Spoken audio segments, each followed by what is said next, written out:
impressed. Okay, everybody, welcome to Philly Net Tuesday. I do see a mixture of new and old faces. Who's here for the first time today? Okay, 30, 40%. Great.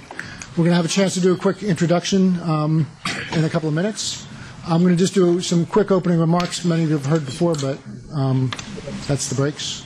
And then we'll get on with the show pretty quickly.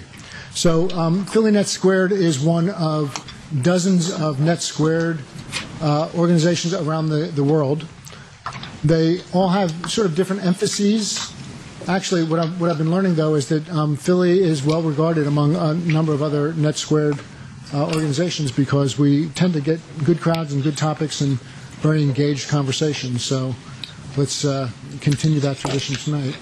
Specifically, with Philly Net Squared, we tend to rally around the broad motto of using the social web for social change. In some way, we try to have programs that are relevant to that in one way or another. And the main way in which we achieve that is with these Net Tuesdays, which are the first Tuesday of every month and have been since 2008, with the exception of next month, when it'll be the second Tuesday, because there seems to be this sort of election or something happening on the first Tuesday that we thought we would try and avoid. We also have a website and a Google group that is used for announcements and questions and other sorts of discussions that might be useful. Looking back, this is the last year of topics that we've had. You'll see a couple of repeated themes here. One is the crowdsourcing change, which we did last month, which takes a critique of several local nonprofits. And another one is the social web sampler, which we did last February, and we're going to be doing again next month. So on the 13th, we'll be having our social web sampler. And what the social web sampler is it's a little mini unconference. And several of you have done this before. Several of you have actually led sessions before. Back in February, this is a quick view of the schedule that we had. And these are all basically, each round is a 20-minute session. So we have 4 to 6 simultaneous sessions for 20 minutes. And the topics are really for you to pick. So you're all invited to lead a 20-minute discussion, either because you have some expertise in some area having to do with social networking or social media, or perhaps you just have a topic that you find interesting and want to convene a discussion with other like-minded people about that topic. If you're interested in doing this or exploring it, please go to this URL here, or the tiny URL there. It's also on the back of your tag, and you can fill in the form there for the topic that you'd like to present. And then, according to whoever puts in topics, we'll have as I said, a little mini unconference on November 13th. In addition to being in this room itself, we are streaming this on the internet through that camera. Unfortunately, this camera is not working, still not working, so we just have the rear camera. So it is going out through the internet, and we're monitoring a Twitter back channel with a hashtag of PHLNET2. So people in the room might want to use that and monitor it. But specifically, Andrew back there is monitoring the Twitter back channel and will vocalize questions or comments that might come from outside of this room into this room. In addition to the fact that we are, other ways in which we're about networking here is there's a sign-in sheet. Please fill it in. Please try to do so legibly. What I'll do with that is I will take the names and contact information and send it back out to the people in this room and only to the people in this room. Likewise, if you leave a business card and or fill in a blank business card, we'll scan that and send that back out to everyone and only to the people in this room. So you'll basically get business cards from everybody in the room if you so choose. Everyone is invited to put on a tag to name themselves as well as something about them. In this case, we've asked about alternate search engines because there is life outside of Google. And that's just basically as an icebreaker and a way of starting conversations with people. And we have a strict no questions too stupid policy. And so far, we haven't been able to violate that. So please, it's a challenge. Some quick housekeeping. There's food there. I know that some of you had some. Please eat some more. We have some more dessert-type food that we'll put out if it runs out. This is a LEED-certified building. Stuff can be composted and recycled. All of the food can be composted, even the meats and cheeses.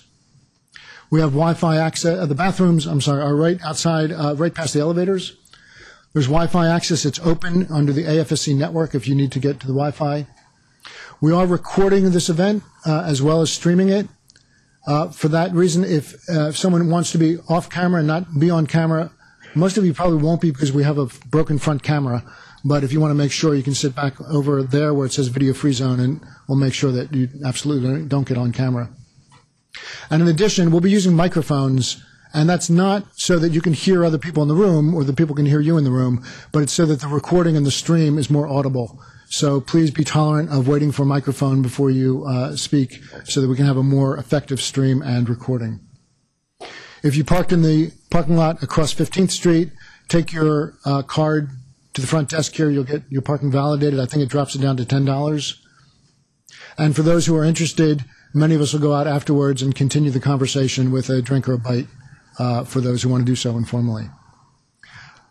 And our sponsor for this evening, as it has been for the last year or so, is the American Friends Service Committee, which is one of the tenants of this building. This is the Friends Center, which has several different, 20 or so different tenants, and makes spaces like this available to the public. If you're interested in that, you can talk to me later. And the American Friends Service Committee is one of those tenants which does peace and social justice work around the world. And that's essentially all we have in the way of opening remarks. What we're going to do is we're going to do some quick go-around introductions at this point. As I said, I'd like you to wait till you get a microphone. So if people could just introduce themselves quickly, because we have a lot of people. And you're invited, if you like, to say one thing that you think you know or one thing you know about how Google works. And this is a question that will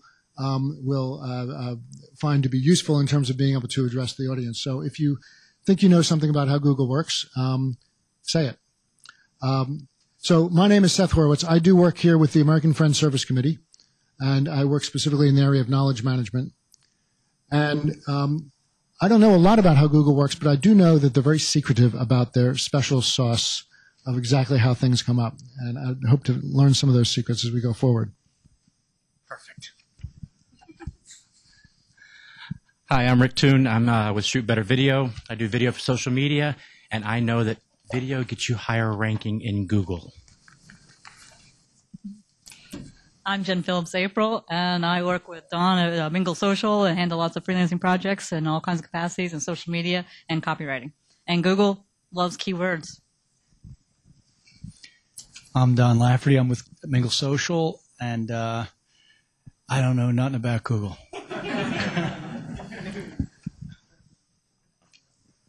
I'm Michael Schweisheimer with Primitive World Productions. I also do video for social media, and I don't know. I think that whatever I know about Google today, they will immediately change tomorrow so that I can't lock it in too much.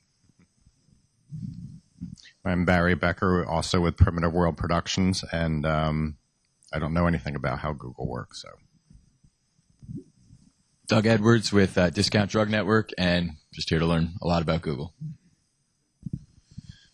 Ron Douglas, Doug and I work together at Discount Drug Network, and same, I'm not a tech guy, so I'm here to learn. I'm Mark Revez. I work for Draeger Medical. I've heard that a well-structured website and effective content strategy can not only make your website easier to navigate, but apparently helps with SEO. Hi, I'm James Cisneros. I founded a company called Zaha, and we launched last February, March. Getting ready for relaunch, and I realized I don't know enough when I work with my developers. Hi, John James. I'm working with Google Custom Search these days, and if anybody is an expert, I'm stumped on a little problem, which I'm hoping to get an answer to. My name is Paul Matheson. I run a 20-year-old professional services firm, PJ Matheson. Check us out, pjmatheson.com. And I know very little about Google. Hi, my name is Nathan Aponte. I am the CEO and founder of smallbizphilly.com. I write about small businesses and help small businesses grow and expand their businesses. For Google, I know that when you're having a conversation on the instant messengers, Google uses a spider or something to pretty much listen to your conversation so you have no privacy. Hi, my name's Nia Montero. I'm the web editor at the American Friends Service Committee. One thing about Google, because it's always changing and it's a little secretive, I think that well-written, trustworthy content helps. Good evening. My name is Antoine Haywood. I work with PhillyCam, which is the nonprofit that operates the public access channels and facilities for the city of Philadelphia. And for us, Google, and for me personally, Google is great for finding images. So. Hi, my name is Louise Salinas. I work for a Quaker organization here in the building, Friends World Committee for Consultation Section of the Americas. It's the association of all the Quakers in North, South, and Central America. And the only thing I know about Google is that when you do a search, it's different depending on where you are and what computer you're using. Hi, I'm Mindy Weinberg. I'm communications coordinator at Penn Libraries, and I know that librarians hate Google.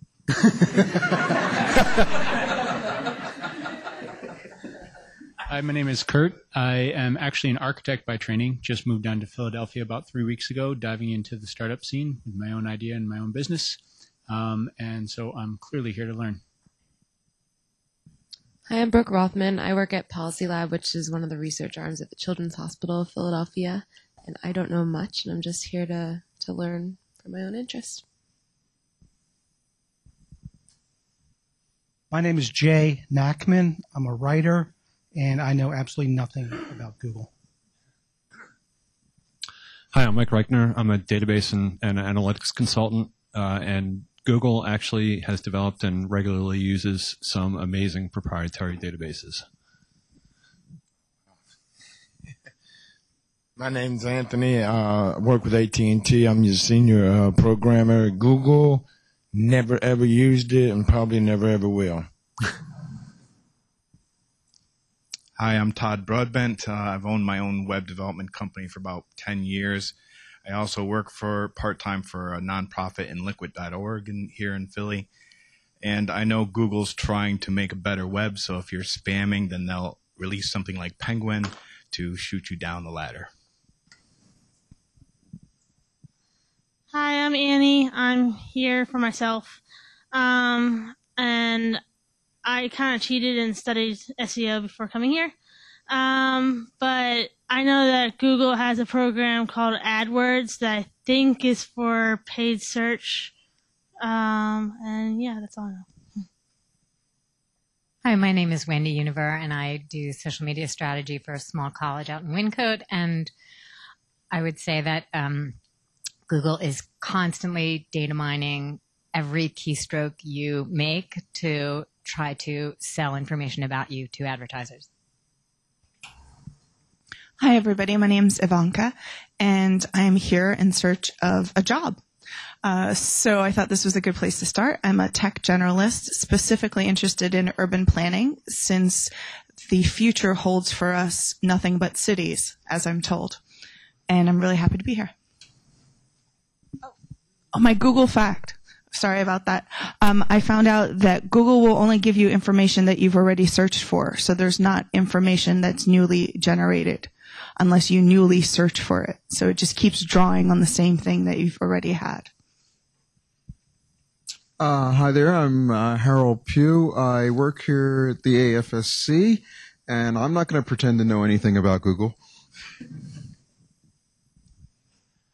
Hi, my name is Andrew Sather. I work at Jenkins Law Library, and as the representative librarian in the room, I'll tell you, librarians don't hate Google. I promise. We actually love it. We just don't like how you use it. That's all. I'll be monitoring the Twitter feed during this conversation. So if you have any questions, if you're in the ether listening and streaming live, if you have any questions for me, just do at PHLNet2. That's at PHLNet squared, and I'll be sure to voice it to our speaker. And I know a few things about Google. The one most important thing I know is that as the head of IT at Jenkins Law Library, I monitor our website analytics, and we receive 49% of our traffic from Google, and that's why I'm here today. My name's Mary, and I've just been coming for years because I love this stuff. And I know nothing about Google except I thought Harry Potter ran it and James Bond was his vice president. Hi, everyone. My name is Ralph Medley. I'm a web developer here at AFSC. What do I know about Google? I know that they sell my information to other marketers, and I'm okay with that, I guess.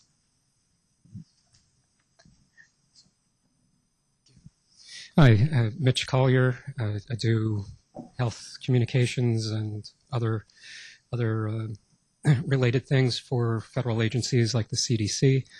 And Google is, I think, the best search engine. I've tried DuckDuckGo and IXQuick, and I usually wind up going back to Google every time I try using one of the other, but not to mention Bing, Yahoo, whatever.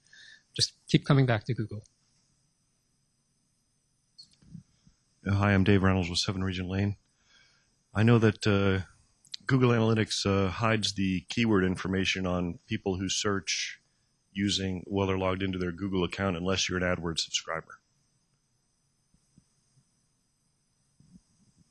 Hello, everyone. My name is Karen Chang. I'm with 7 Regent Lane as well. It's custom men's clothing line. Dave and I started a few months ago. One thing, I only use Google for my search engine. I tried a few others years ago and with a horrible result, and I just went back to Google and I don't use anything else but Google. One thing I just recently heard is that Google returns the Google Plus content as part of your search result. I'm not sure. That's what I heard, but I'm not sure. I've never really tried it. If that's the case, I don't like it. Hi, my name is Peter Lems. I work at AFSC as well, and I help coordinate our peace work around Iraq and Afghanistan. And I guess I have a question about Google, because everybody below a certain age seems to have Gmail and always use Google lists. So I'm curious how that's linked to their search engine. Hi, everybody. My name is Alex. I wear 2 different hats. I have a consulting firm, so I write business plans for entrepreneurs and business owners. And I also am a search and rescue Navy veteran and run a nonprofit called Greater Philadelphia Veterans Network. We train and educate vets how to seek employment in this region, and we train and educate employers how to develop a hiring process, as well as we work with veteran entrepreneurs. We just had our first Shark Tank and gave out some money, and I'm here to learn. So it's got a great program. I'm Sean Needham. I work for Clarify. We're a local nonprofit credit counseling agency, formerly Consumer Credit Counseling Service. And what I've learned about Google is that they actually do have customer service, but it's really hard to find those people. They're kind of like out there somewhere in like Iowa, surprisingly enough, other than customer service, other than things for like AdWords, things like that.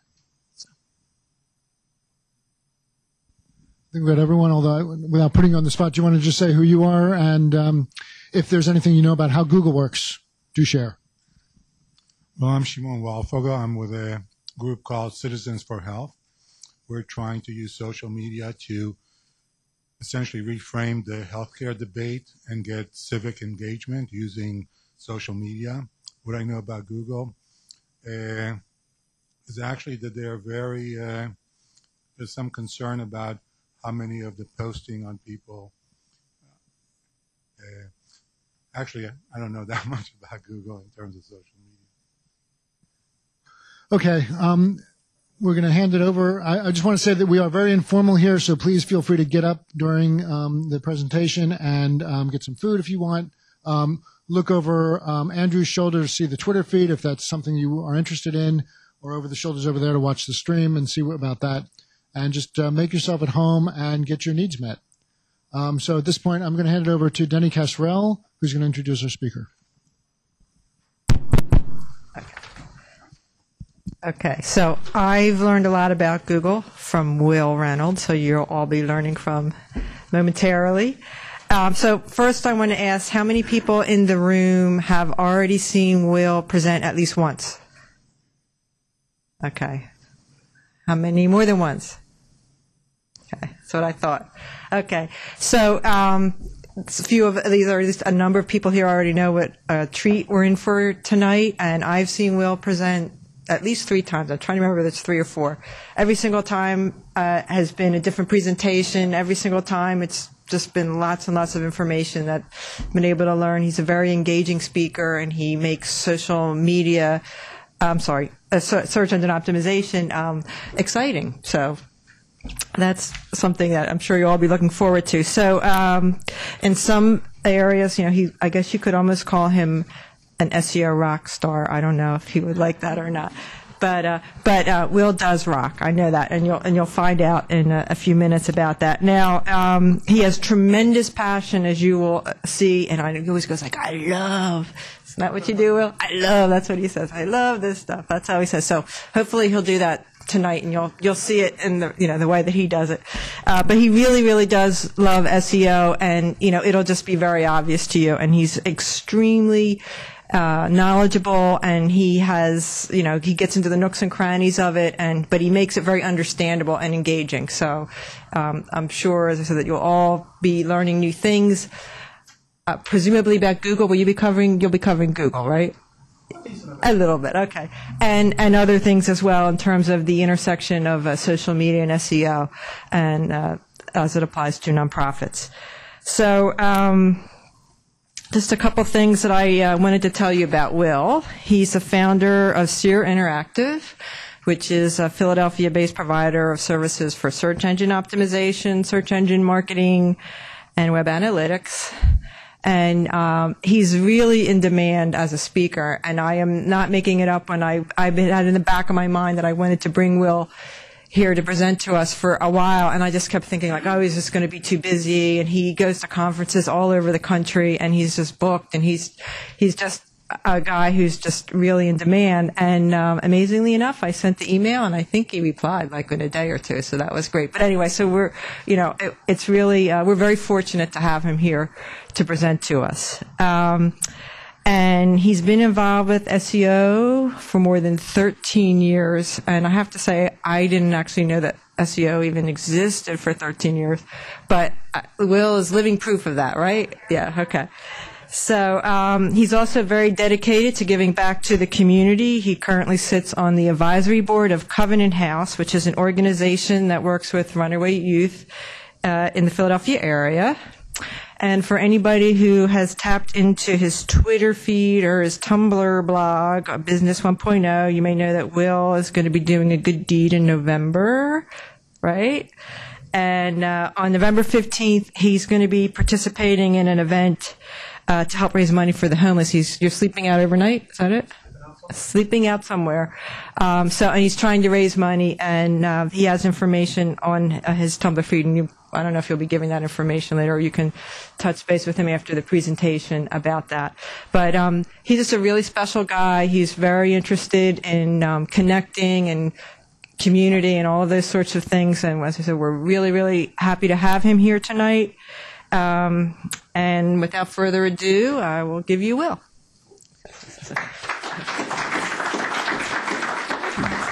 Great introduction. Thank you so much. All right. So this will probably kick on in a second. Hopefully you guys can hear me okay. Wow, what you guys know about Google. It's all over the board. The challenge with speaking to a group like this is that there's so many different ranges of what people know that I always find it difficult to try to strike a balance so that everybody learns something. So what I usually say when that happens, and I'm going to bring up my slides here in a second, when that usually happens, what I tell people is I say, well, just stop me and ask me questions. And that way we're sure that you're going to get something out of the time we spend today. I don't care if I get through all my slides or not. It doesn't really matter to me. I just want to make sure that you guys learn as much as you can. What's interesting to address some of the things that you guys talked about, Google being secretive. Well, yes, Google actually naturally as a company needs to be secretive. Because the minute someone finds out how they rank web pages, they could build their competition and then take their $4 billion a quarter away. Anybody here got $4 billion a quarter? No, right? If you had it, would you want someone to take it from you and stop you from landing your private jet at NASA? Probably not, right? That's what they do. So I don't blame them for being somewhat secretive. I did hear some things related to keywords. And you're right. The core of how we engage with Google, if you think about it, you have to Not anymore. You can speak words in or take pictures of things. But for the most part, when you use Google, you type things in, you hit enter, and then you see what comes back, right? So the core of Google kind of revolves around what are the words that people use to discover and find new content. So we're definitely going to talk about keywords a little bit. Someone mentioned structure, site structure, and content. You actually, whoever said that, you got 2 out of the 3 things that causes a web page to rank well. So you're well on your way. We're going to cover that as well in my slides. Custom search, the issue that you're having back there with custom search, that's going to be a tough one. We'll see. Google's custom search engine, depending on the problem, Google's custom search engine runs a lot like its regular search engine. But like its regular search engine, it's very secretive on how they actually rank different things and the weights of how different factors are used. So you might have a hard time trying to answer that question, but I'll try. Google doesn't listen to your conversations. Sergey Brin doesn't sit there. The company makes $4 billion a quarter. No one sits there and just goes, wow, can you believe that Wil just sent this to Annie? No, they got a lot better things to do. They're PhDs. Come on now. Do they listen to your conversations? No. Do they sell your information to advertisers? Yeah. So what? How are you going to find information? They sell your searches to advertisers so they can put up ads. But nothing in this world is free. Google was not built by the government. It was built by a company, right? Anybody here use Google Maps? Love it. Yeah, you want to know what I searched for and you want to give me a map that actually gives me real directions to where I'm trying to go to? Take it, right? So yes, they do sell your information to advertisers, but that enables all kinds of interesting things. Because when they get bored, guess what they do? They build cars that drive themselves. Someday I can't wait for that, right? I might actually, I walk to work, so. Well-written content helps, definitely true. We're going to talk about that a little bit.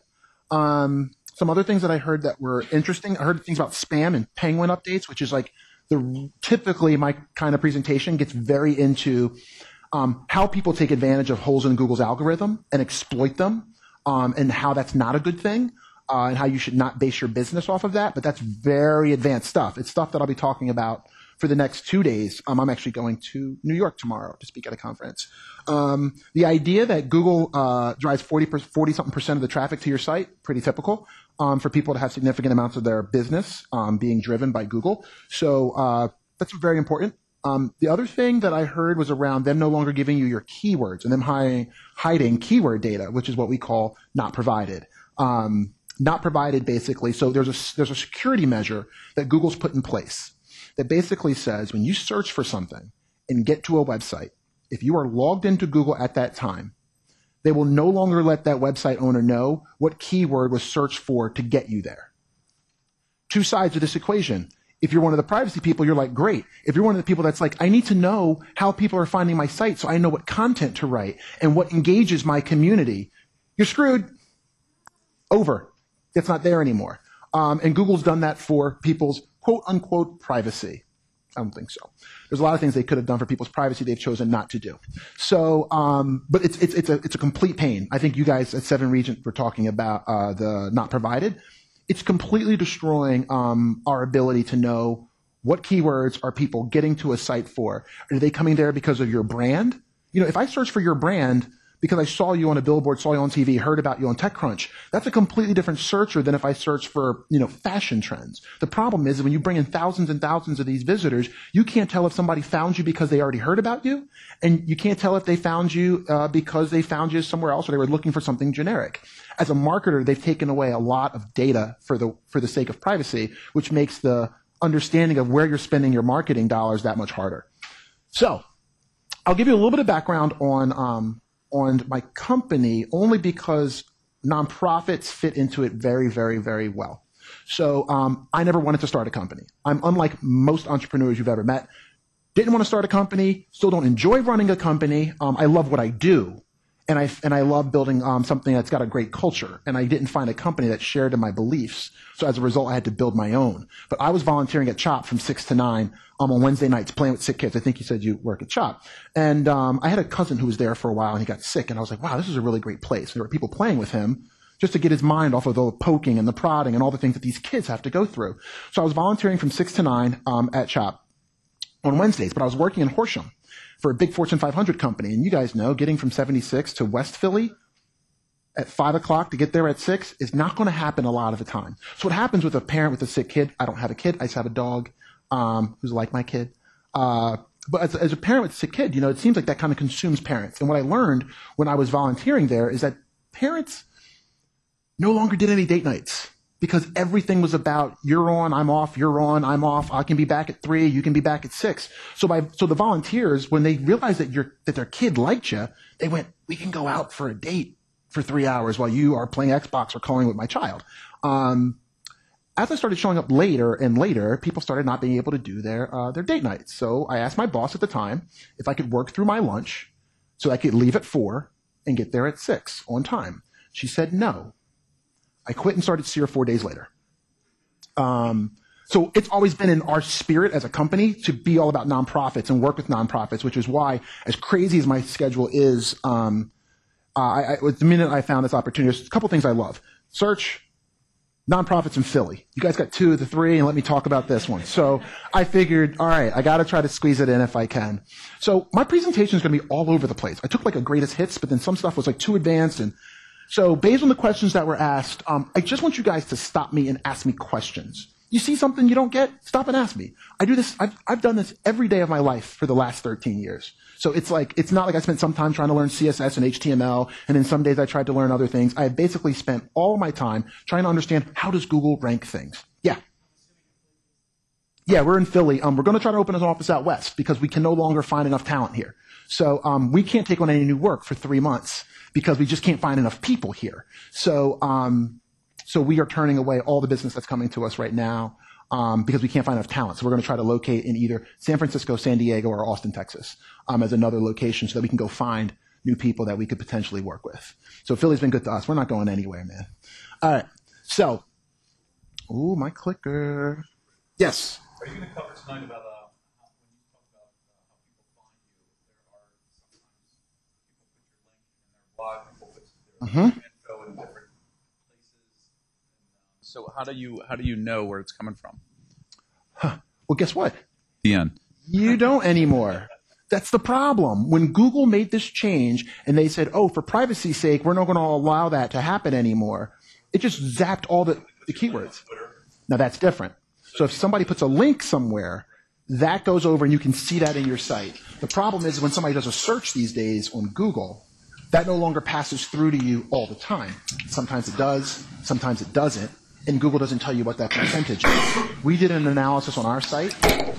When Google made that change until today, we are now at about 60% of all the people that search to get to our site. I no longer know what they searched for. And that's a major problem. Let me explain to you why it's a major problem. People ask me to speak at conferences all over. And I'm very picky about where I can spend my time, right? So what I like to do is I like to look at how many people searched for SEER Interactive or Wil Reynolds and got to our site after I spoke. Because then I can go, oh, that conference in Vegas got a lot more play than the one in Sao Paulo. They got more, whatever. The problem is once Google yanks that data away, I no longer can make those decisions as easily. I can use social now. I can create my own hashtag for my session. Or I can track hashtags while I'm speaking to see. I mean, I'm a data guy, so I'm a data junkie. And I'm competitive as hell.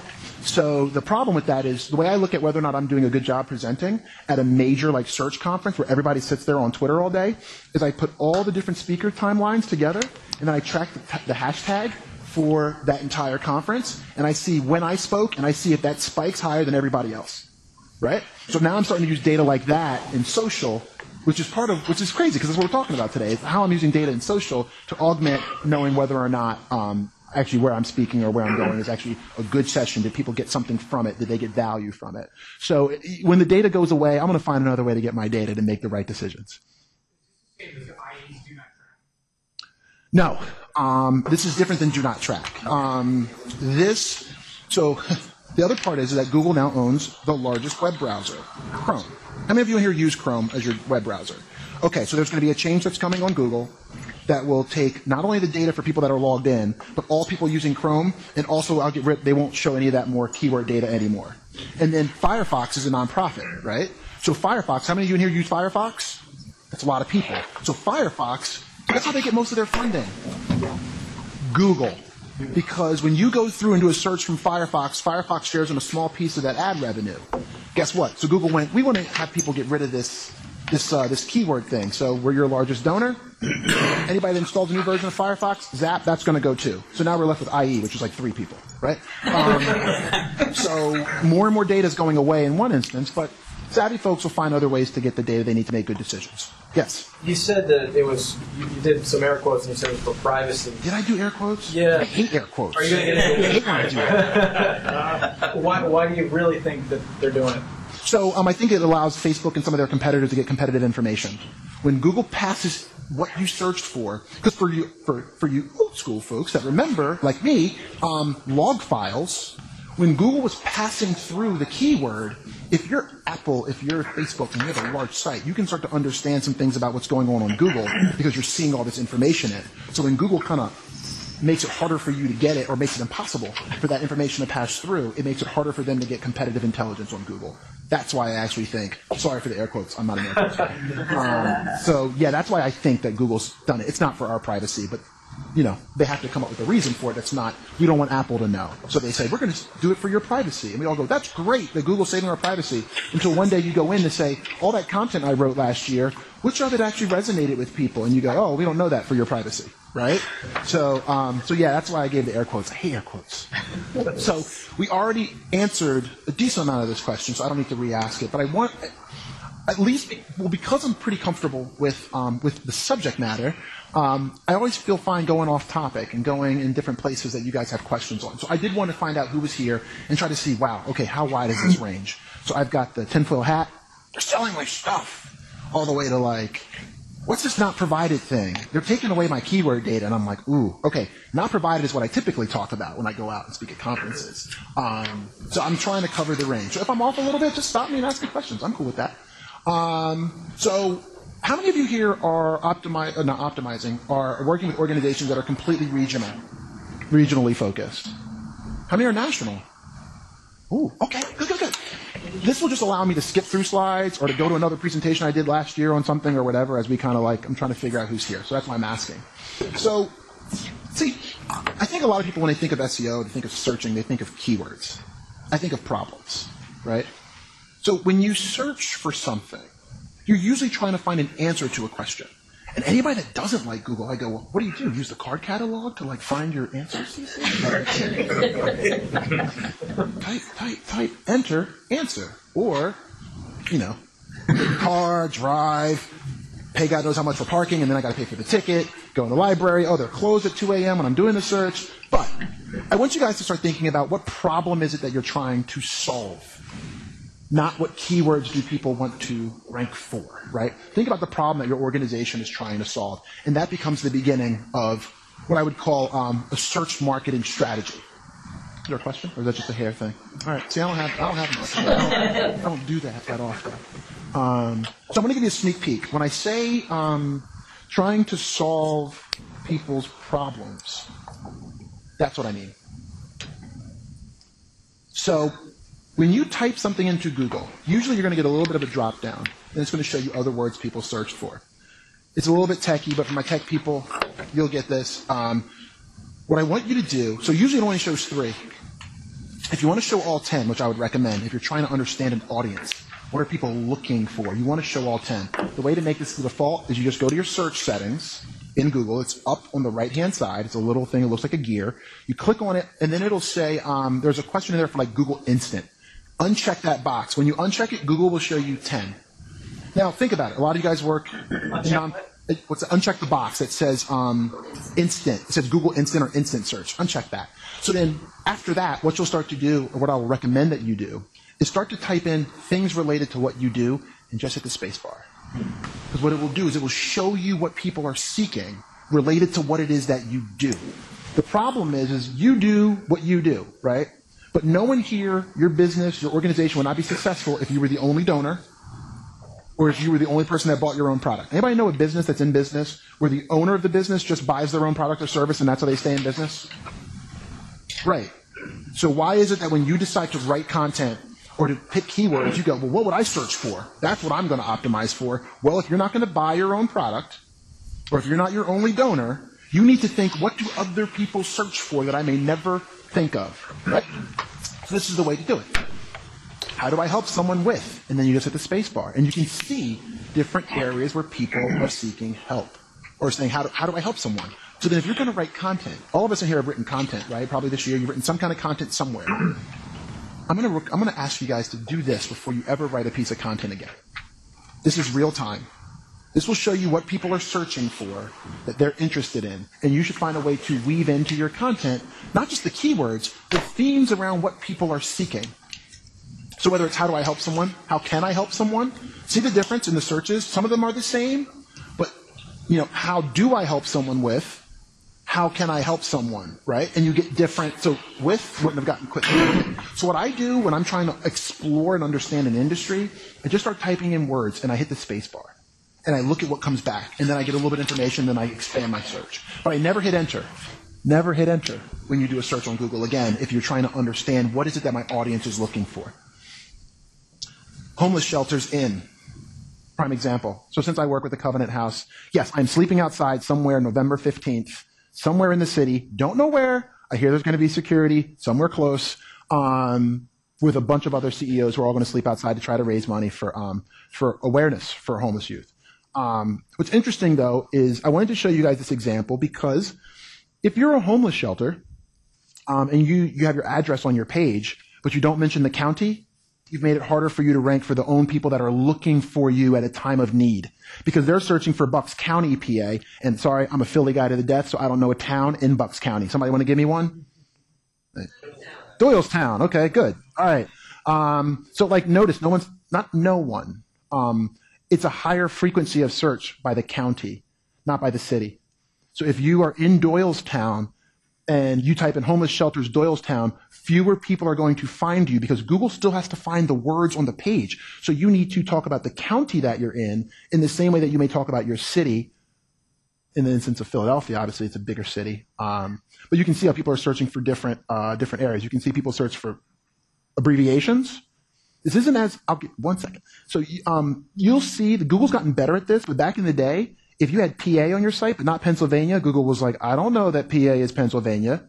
So then if you didn't use both, you missed out on the opportunity to get in front of your audience. And whether you're a business person or someone working in a nonprofit, the goal is to get in front of as many people as you can, let them know your story, and hopefully get them to donate or buy your service. Question? Are being influenced by previous searches I've done. So how do I use this strategy if, I'm not necessarily the typical searcher?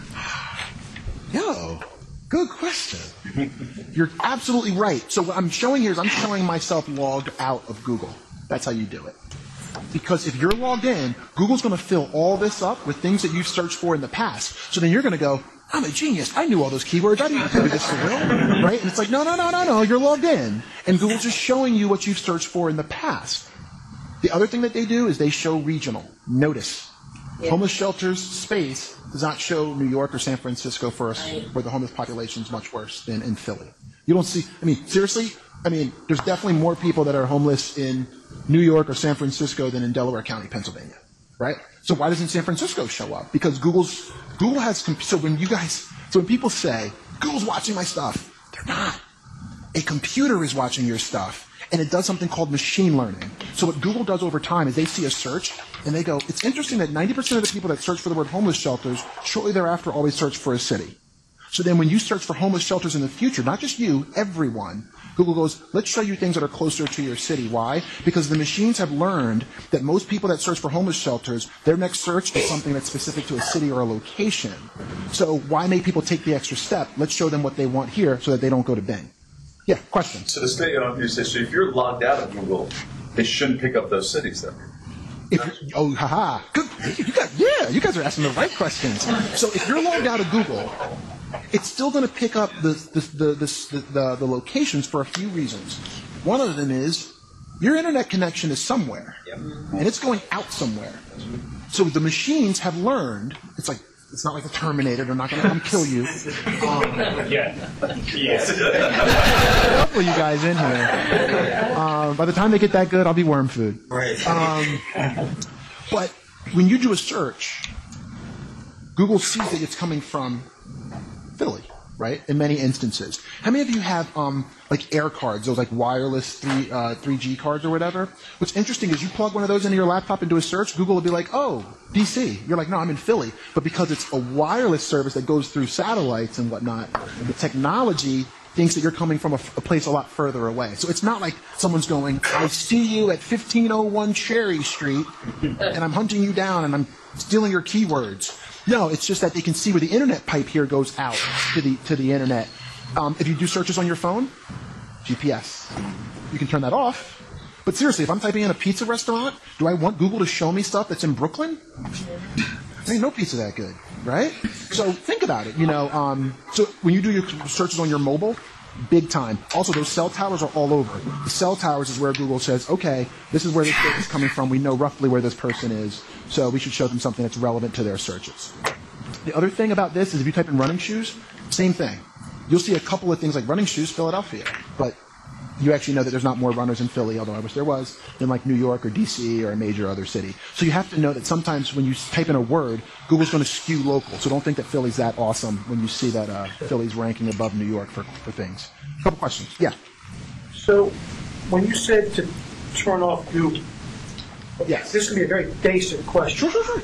I turn on my computer in the morning. Yep.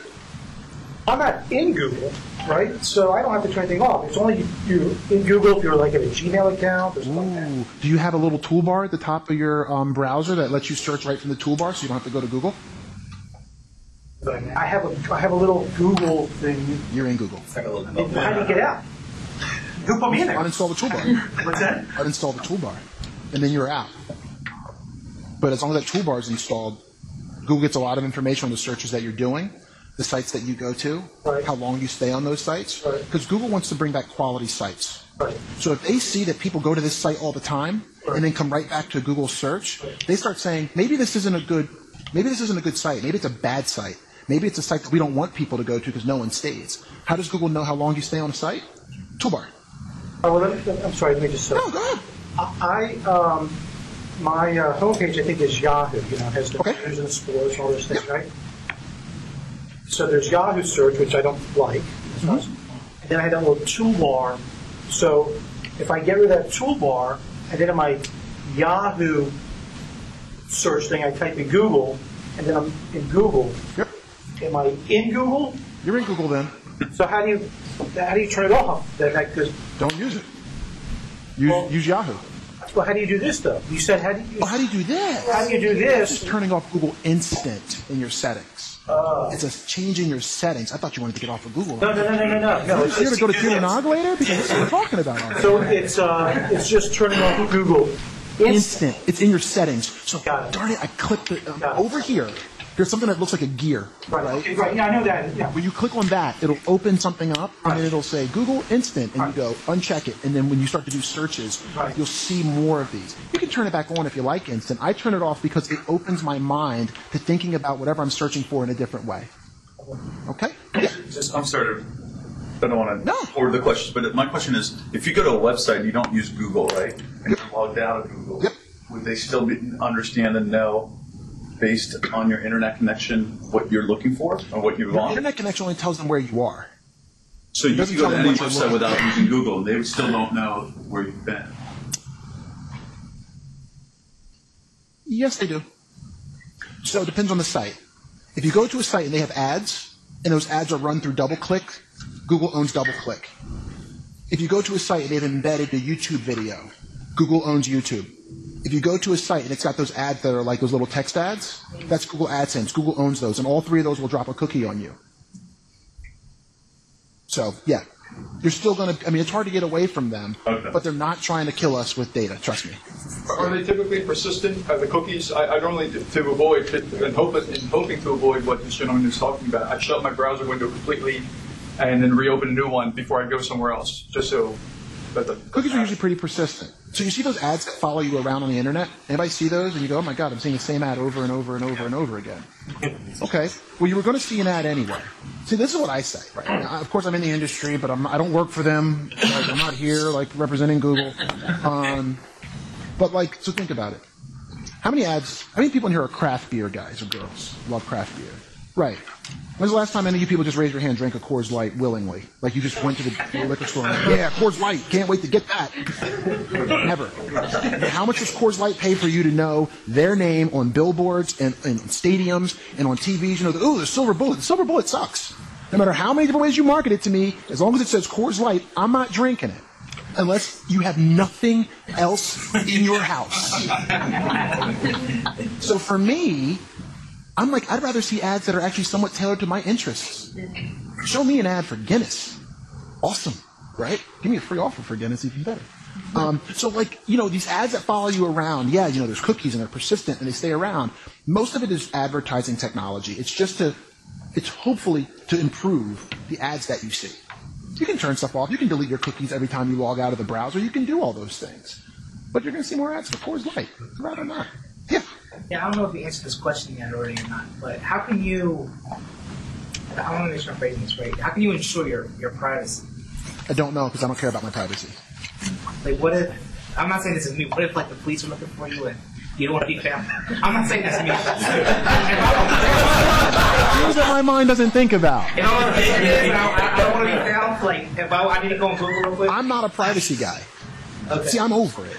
It's like taxes. I don't like taxes. I really wish the government wouldn't tax me. You can say that all day, Tea Party. You're still going to get taxed. Like, so for me, I know Google sees everything that I search for, so it's going to happen regardless. So I actually spend no time trying to understand. When it comes to cookies, which I need to know for my clients, so they understand, okay, well, people delete cookies. That's why we don't see conversions. But for the most part, I've never spent any time wondering about my privacy online. Yeah. So then when you're doing that up there, if you have a Google account for like Gmail, you should log out of that so that you can see what the general public is doing. Right. You want to log out of your Gmail account at that time because otherwise it'll show what you've searched for in the past. Now, if you're searching for something brand new and you never really searched for it before, then you can stay logged in and do those searches. I was logged in when I did this because I haven't searched for the word homeless shelters. But if you're searching for what it is that you do, you definitely want to log out and make sure that you don't taint your own research. One more question over there. Is there an advantage to using incognito for non-biased information? You can. Yeah, I use incognito all the time to try to find. So it's like incognito or private browsing, maybe in different browsers. It won't allow them to put any cookies on you, or the cookies are only session-based cookies. So then they're deleted, or they're gone as soon as you get to the site. So yeah, you can browse incognito. I do it all the time. So yeah, I guess that is one thing you could do, right? You could browse incognito, but you're browsing incognito in a Google product. I'm like, somewhere they're still getting their information. So, you know, for me, SEO is about helping to make it easier for people to find the information that you have on your site. It makes it easier for people to find what you do. And I'm going to walk through exactly how that all works. But I just want to make sure that people understood the difference between what we call natural search, and I talk about this stuff so much, so I want to make sure that I don't confuse people. So I'll talk about natural search. I will also refer to it as SEO, or I'll refer to it as organic search. It's the area that doesn't have the ads at the top and off to the right. How many of you never click on the ads on the top and on the right? Most of you, right? Google makes $4 billion a quarter on the rest of you who said, I do. Like 95, 96% of all of Google's revenue, it doesn't come from Gmail. It comes from people who click on those paid search ads, which is why Google's constantly trying to create a better experience for people, because their fear is that if their search engine sucks, then people won't click on the paid search ads, and then they'll go somewhere else and click on their paid search ads. So that is, I just want to make sure we made the distinction between natural and paid. Most of what I'm going to talk about today is natural search. When you hear of somebody who's gotten a Google grant, anybody here ever gotten a Google grant? Ah, nice. So if you've gotten a Google grant, Google gives away free clicks on Google. I've seen grants up to $20,000 a month and free clicks to target your keywords for your nonprofit organization to the world. But that is done on paid search. So they're the ads at the top and off to the right. So just so that you know the difference between the two. I don't want to show you guys that because we're already a little bit late. So I look at SEO or PPC, natural search or paid search, as a matchmaker. That's all it is.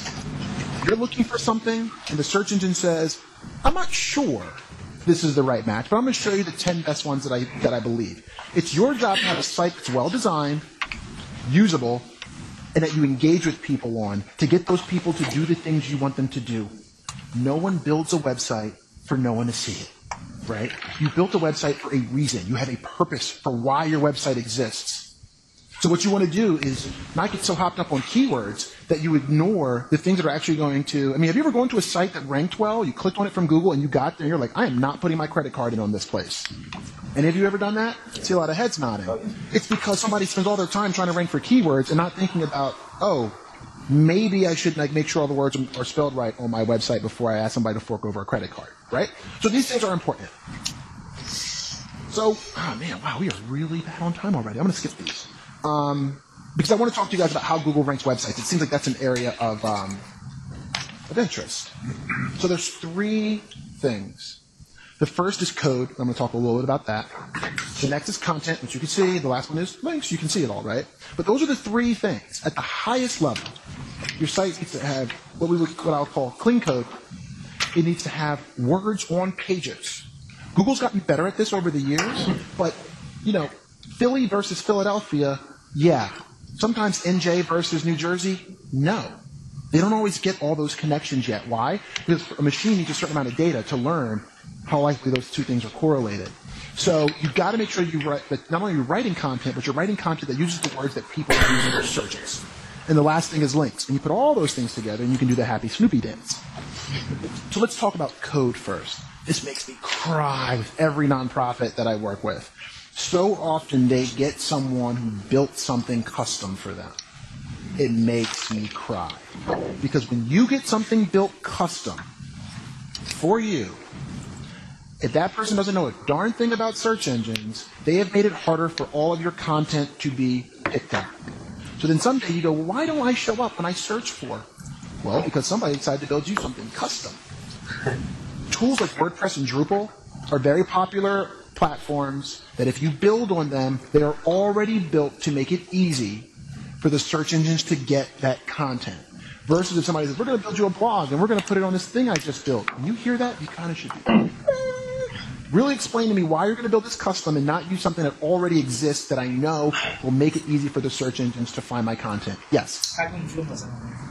Joomla's another one. Oh, because this slide would have probably been about 200 words if I had to put every different version of every CMS. You got OS Commerce, you have ZenCart, you got XCart, you have Magento, you got so many different tools. So yeah, absolutely. Joomla would be on there. What is it? Moodle I haven't used. But now most people know, we should make our content platform easy for search engines to get the content. I will tell you that about 6 years ago we had a chance to work with Payless. And I was so pumped because we were really small. I'm like, Payless shoes, we're gonna make the big time. And we looked at their website that was built by Microsoft. And it was not spiderable by search engines. And I was like, you own a search engine. Why you would not build stuff you sell to clients? So if Microsoft can build a $2 million website back then and have it completely not be spiderable, a lot of people are building custom stuff and helping people out, but they're building it in a way that the search engines may not even see that content. And if the search engines can't see that content, you're getting no love. And we had somebody mention that 49% of their traffic comes from Google. You kind of want their love. Didn't Tumblr come after WordPress, and how were they so effective at scaling so quickly? So I don't know how Tumblr became so good at scale. What I do know is that it's completely friendly for search engines. Okay. They have built it to make it very easy for your content to get indexed. I think it's just easier than WordPress. When I went to WordPress to host my website, I was like, what do I have to select and this and that? I went on Tumblr and I was blogging immediately. So yeah, Tumblr is great for search engines. It's another great platform for you to use. So another hand? Yeah. Is everything that you're saying about optimization true for Bing and IE as well, or are you only referring to Google? Okay. So you're talking about Google versus Bing.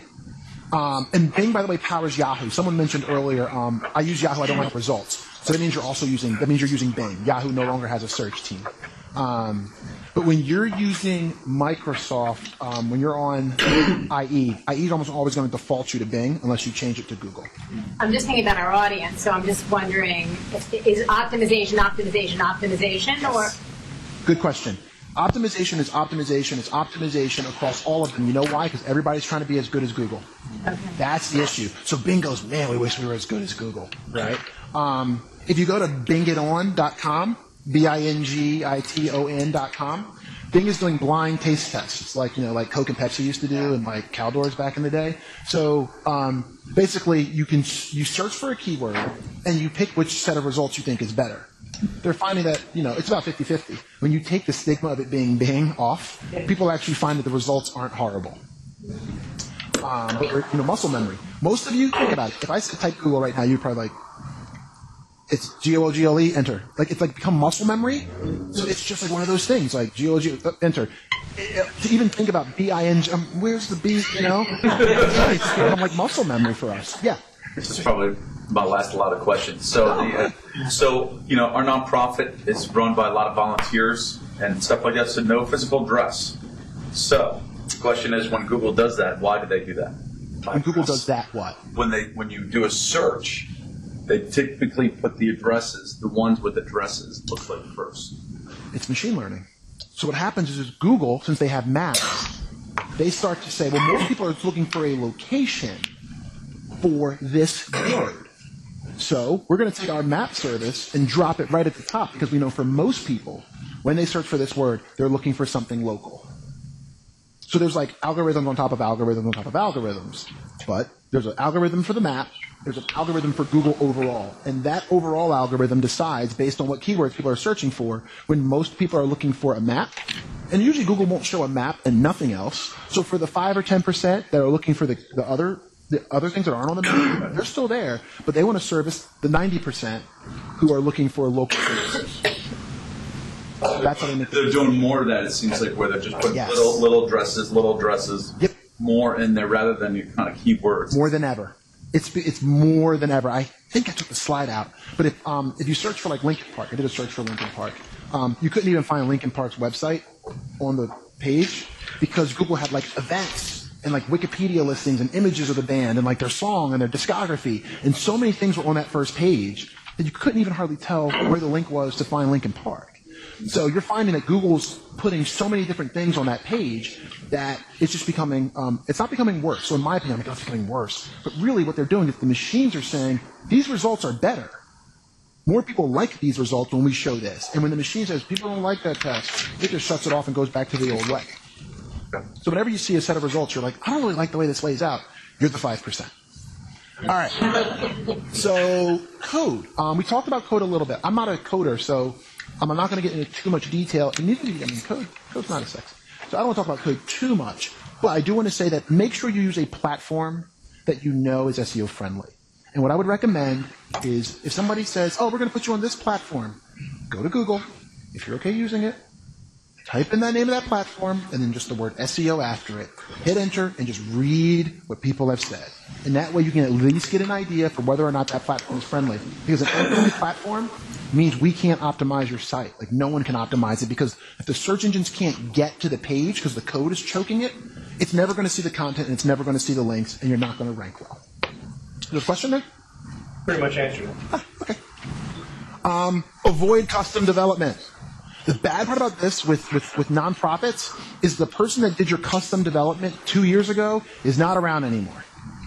So then you're stuck with something and the new person that wants to help goes, well, I don't know how to get in and use PHP. I'm going to do what I do, which is ASP.NET or whatever. And you go, oh, okay, great, thank you. And then 2 years later, they're gone. And then somebody else comes in and goes, we're going to go back to PHP. And you're like, didn't I have that like 5 years ago? I had something like that.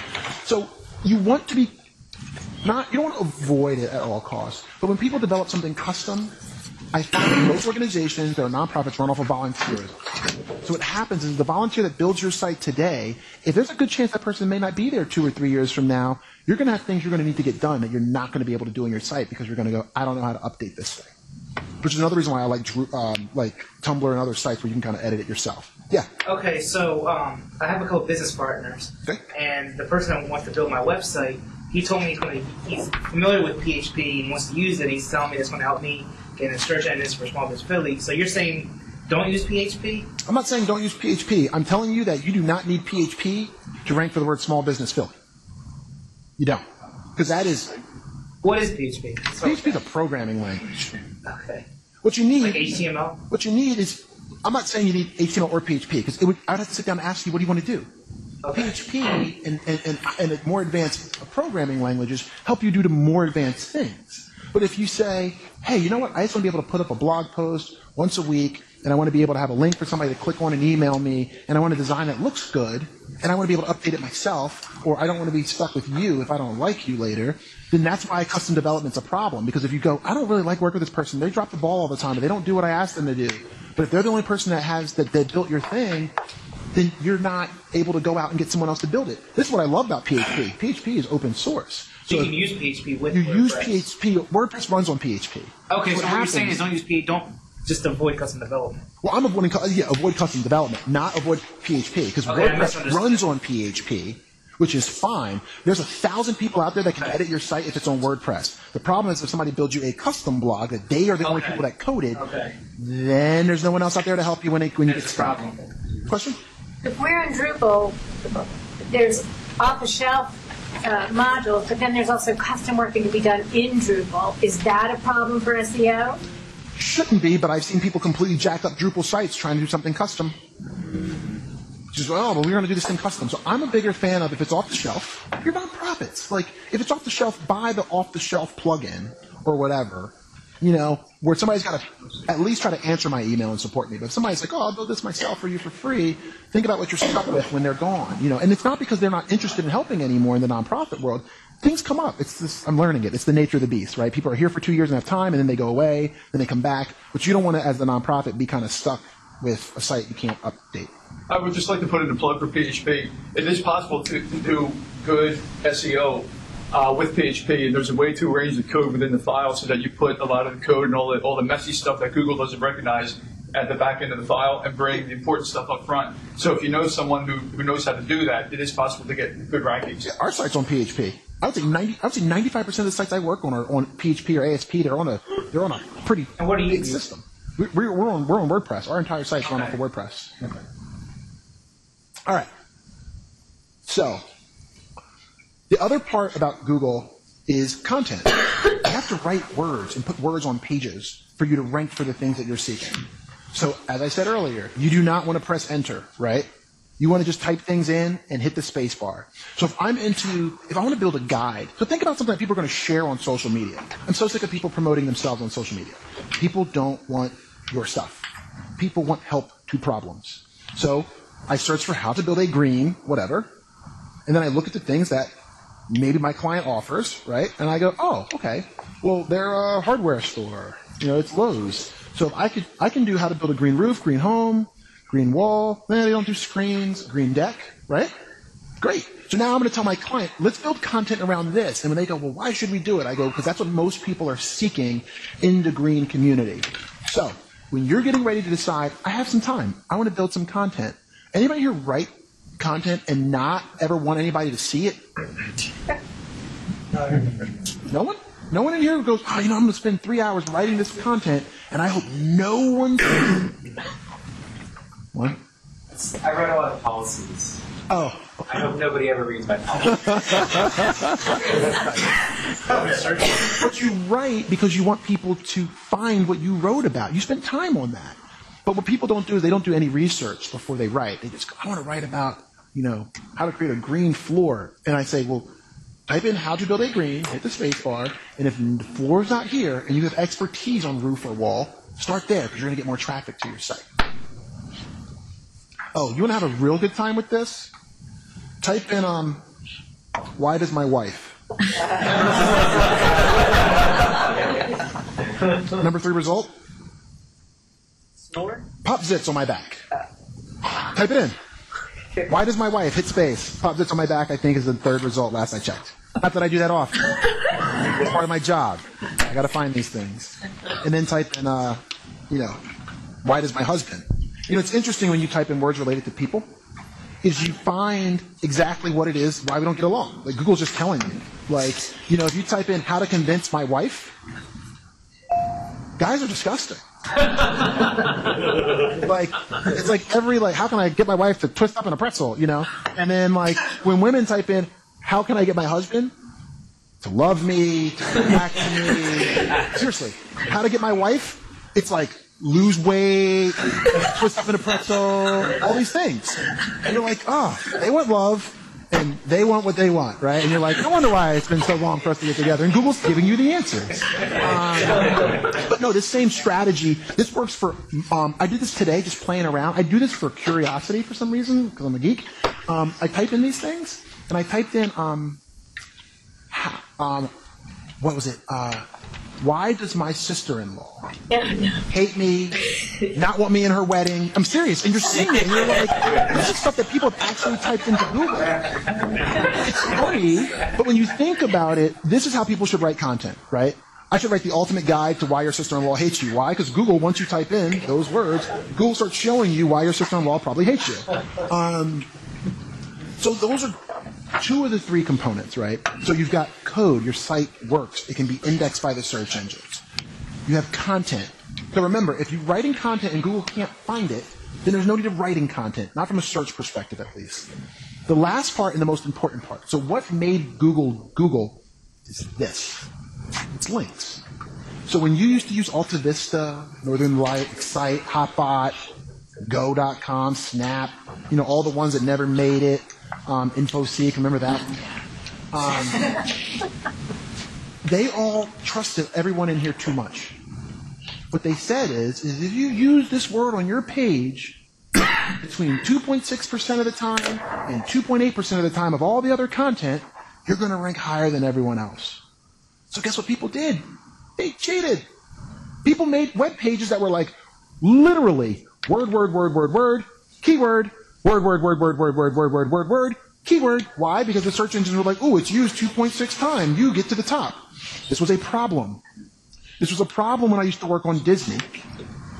And people could outrank Disney for the word Snow White and show porn for the word Snow White. Because Disney was like, we're a brand. We're going to make it all pretty with a bunch of flash. And the search engines are like, we don't read that crap. Yep. But you know what? The spammer in Germany who's running a porn site went, oh, okay. So since you're going to make it easy for me, I'm just going to use word, Snow White doing this to the dwarves. And I'm going to do that over and over and over again, and I'm going to outrank you. That became a problem because there was money to be made. So then the search engines, well, how are we going to ever combat this? And they couldn't figure it out. And Google came along and said, you know what? We don't trust you anymore. There's too much money tied up in ranking well for us to trust that you're going to use the right amount of words all the time on your page. So they said, we're going to look at links. Who links to you as a vote? And every vote is not equal. Like, don't you wish, like, in the upcoming election, like when you see some of these people on TV, you're like, I wish that votes had different weights. Because this person is a complete idiot that does no research. Right? So what Google realized is not all links are equal. A link from one person is different than a link from another person. When I say a person, I mean a website. So for nonprofits especially, the things you guys typically should be trying to get links from are things like badges. So if you run a nonprofit site right now and people support you, you should hit up your supporters and say, hey, would you be willing to put a badge up on your website that links over to us, talking about your involvement in X or Y? Why? Because you're building links from real companies and not sites that are set up for phony reasons. So none of the nonprofits I donate tons of my time and money to have ever said, hey, SEER, would you mind putting up our logo on a page? Because we're a web company. So getting a logo up on a page is like that. We have people who update web pages for us. No one's ever asked that. But yet, if you do, and you get a couple people to bite, and they link to you, it's going to cause you to rank higher and higher on the search engines. Yeah. Well, what do you mean by badges? A badge. Like little piece on a site that's like, I support whatever. Put a badge. You see how people embed weather on their sites, and it's like a little like button, but it's like the weather showing for like the city? That would be a badge. Okay. I won the top 100 blogger award of Philadelphia. Badge, right? Those badges, if they're linked back, so if it just shows up as an image, no love, because Google can't see that. When Google looks at an image, although they're getting good at this now, they can't tell that that's an image of a dog. They just know it's some pixels and some numbers. If you say, you know, support our dog shelter below that in a link, Google goes, okay, I can see that that's about dogs. Okay? Yeah. They'll read alt text. Google does read alt text. So if you have an image, so one of the big myths of SEO has always been that, well, if I have images on my site and I just use the alt text, Google will give the same weight. No, because you guys all in here are all good people. But I'm telling you, the world is full of people who are trying to get porn sites to rank well to make some money by cheating the system. So what happens with images is people would say, I can't use this word on the page, but I'm going to shove the hell out of that into these images that nobody sees because it's in the image alt, and I'm going to rank well. That used to be the trick on Excite from about 99 to about 2001. You didn't have to do anything other than just put all those words on the image alt, and then you ranked for whatever you wanted, right? Like, that's not good, though, because Google would be trusting you too much to not do that. And when people make millions of dollars a month on ranking well on search engines, you can't trust them anymore. Yeah. We changed our domain name last year, and there's a permanent redirect for it. And nice. A lot of, it was fun. And now we're all over the internet now with this old name that still is out there. If the permanent redirect is in place, is that still going to work? Is Google going to know if it's us still, or is that going to matter if the old name is still out there? The old domain name. So if you did a permanent redirect, when I go to that old domain, it 301 redirects to the new domain with a permanent redirect. Yeah. Google should pick that up and immediately get rid of, start to get rid of all your old pages and whatnot. Okay. That's how it should But work. if the old name is there, though, it's not going to matter to Google as long as where it goes is where it should be going for. Yes. So let's say that you have an old site. This is a really good question. Does anybody here change their domain name at some point? Okay, some of you have. If you've ever changed your domain name, what will happen is if you're like, darn, I got all this traffic going to this domain. But think outside of the traffic. What you have is you also have history. It's the one thing you can't fake with Google. They're like, I've seen this site for years. I've seen links coming to this site for years. This is a quality site. We like it. The problem is when you launch a new site on a new domain, you lose history. So how people love to launch like new microsites all the time and, I'm going to launch a new this and a new that on Tumblr and this and that? You're killing your history. And it's the one thing you can't fake. So I like that you redirected it over. There's one way to do a redirect that brings that content over and the value over. So the history only transfers if you do something called a 301 redirect. You don't need to know how to do it. You need to be able to tell your developer, make sure this is a 301 redirect. And if you go, well, I don't know if it is a 301 redirect or not. Did they really do what I asked them to do? You just go to Google and type in server header checker. And you put in your old domain, and it will tell you whether or not that redirect is a 301 or not. Because if it's not a 301, all that hard work you've done to build up all that history and value over the years is lost. Even though the user still gets redirected, the search engines will not pick up that information. So is it worth it to actually go back and ask people to change the name? Does it really matter if it's redirected anyway? Or only if you're in a wickedly competitive industry and for words like, oh, you're in the credit space, right? Credit counseling. Which Credit is very counseling. competitive, yeah. Amazingly. In the credit counseling space, you probably would have to. That industry is so competitive wow, this is technical. I wasn't expecting to get there. When you do a 301 redirect, it's ideal and it's great for 99% of instances. But what people used to do, so what you have to realize is there's a world of people out there not like you guys. There's a world of people out there trying to trick Google over and over and over again, and not for good, for bad. So what people used to do is they would wait for your domains to expire after you build up all this history and all these years of helping people in your community, and you go, oh, I forgot to re-register it on GoDaddy, or I don't have the email anymore, and then that goes away. That spammer is sitting there monitoring your thing and saying the minute that goes available, they already have their credit card in GoDaddy that can automatically purchase it. They used to purchase your domain and then 301 redirect over all your value to their spam site. And then Google would go, oh, well, we guess that you have all those votes and all that value and that history, and we're going to pass it through to you. That doesn't work as well anymore. So what's happening now is a lot of people have to go back to the old people that used to link and say, can you change your link over to where we are? Because if it goes through that 301 redirect, it loses a little bit of the value. The way it loses all of the value is if you completely change the theme of the two sites. So if Google's gone to this site for 5 years and seen that it's all about homelessness, and then one day it gets 301 permanently redirected over to a site that's trying to sell clickers, Google zaps the entire value so that it doesn't pass anymore because people used to try to cheat the system. Well, they're very similar still. So. As long as they're similar, you should be fine. Okay. All right? Awesome. Cool. Yes? Can you, if it's relevant, can you discuss Panda and Penguin? How many people here have heard about Panda or Penguin? Linux? Couple. No, not Linux. There's a new update on Google. So, because only... I'm glad you asked. So, I'm going to give you guys the very high level, because this is very like geeky, nerdery type stuff. So there's 2 updates that Google has has launched in the last year and a half. The first one was called Panda. So you type in Google Panda, you can find out all about it. But what Panda did, so again, everything that Google tweaks for their search engine, so all you guys that are doing good stuff, you haven't been rewarded for it for years, right? Because people could cheat the system and outrank you. And isn't it frustrating when you're like, I'm trying to do all the right stuff, and people doing all this garbage are outranking me? It's frustrating. So with Panda, we had clients that were hit by the Panda update, and they would come to us and say, oh my God, we lost like 80% of our traffic. And I'm like, well, what'd you do? And then we would look at their sites. And what they would often do that would trigger Panda is they would use databases to create tons and tons and tons of low-value pages. So I'll give you a prime example. Can't give you the client, but I'll give you an example. They are in the apartment space. Instead of them saying, hey, we're really happy that we rank for Philadelphia apartments, they went, well, in the database, we have people say whether it's pet-friendly, whether it's got 1 bedroom, 2 bedroom, 3 bedroom, whether it has Wi-Fi or not, whether it has a pool, blah, blah, blah, blah, blah. So what they did is they just mashed up the database. And they basically said, oh, so anytime somebody searches for Philadelphia apartments, which we already rank well for, let's produce a bunch of pages that are like, with Wi-Fi, 2 bedroom, 3 bedroom, 4 bedroom, all these different areas. And they'd be like, the pages would be blank because they didn't have any. So the user experience was bad. Because if I type in 3-bedroom apartment in Philadelphia, you have a page for it, and there's nothing on it. And as I click on those, I constantly go back to Google. Google started realizing that those low-value pages were never going to create any value for the user. So if you had too many of those low-value pages on your domain, Google tanked your entire domain, killed all those pages and all the traffic. And a lot of clients lost traffic that way. StubHub does that.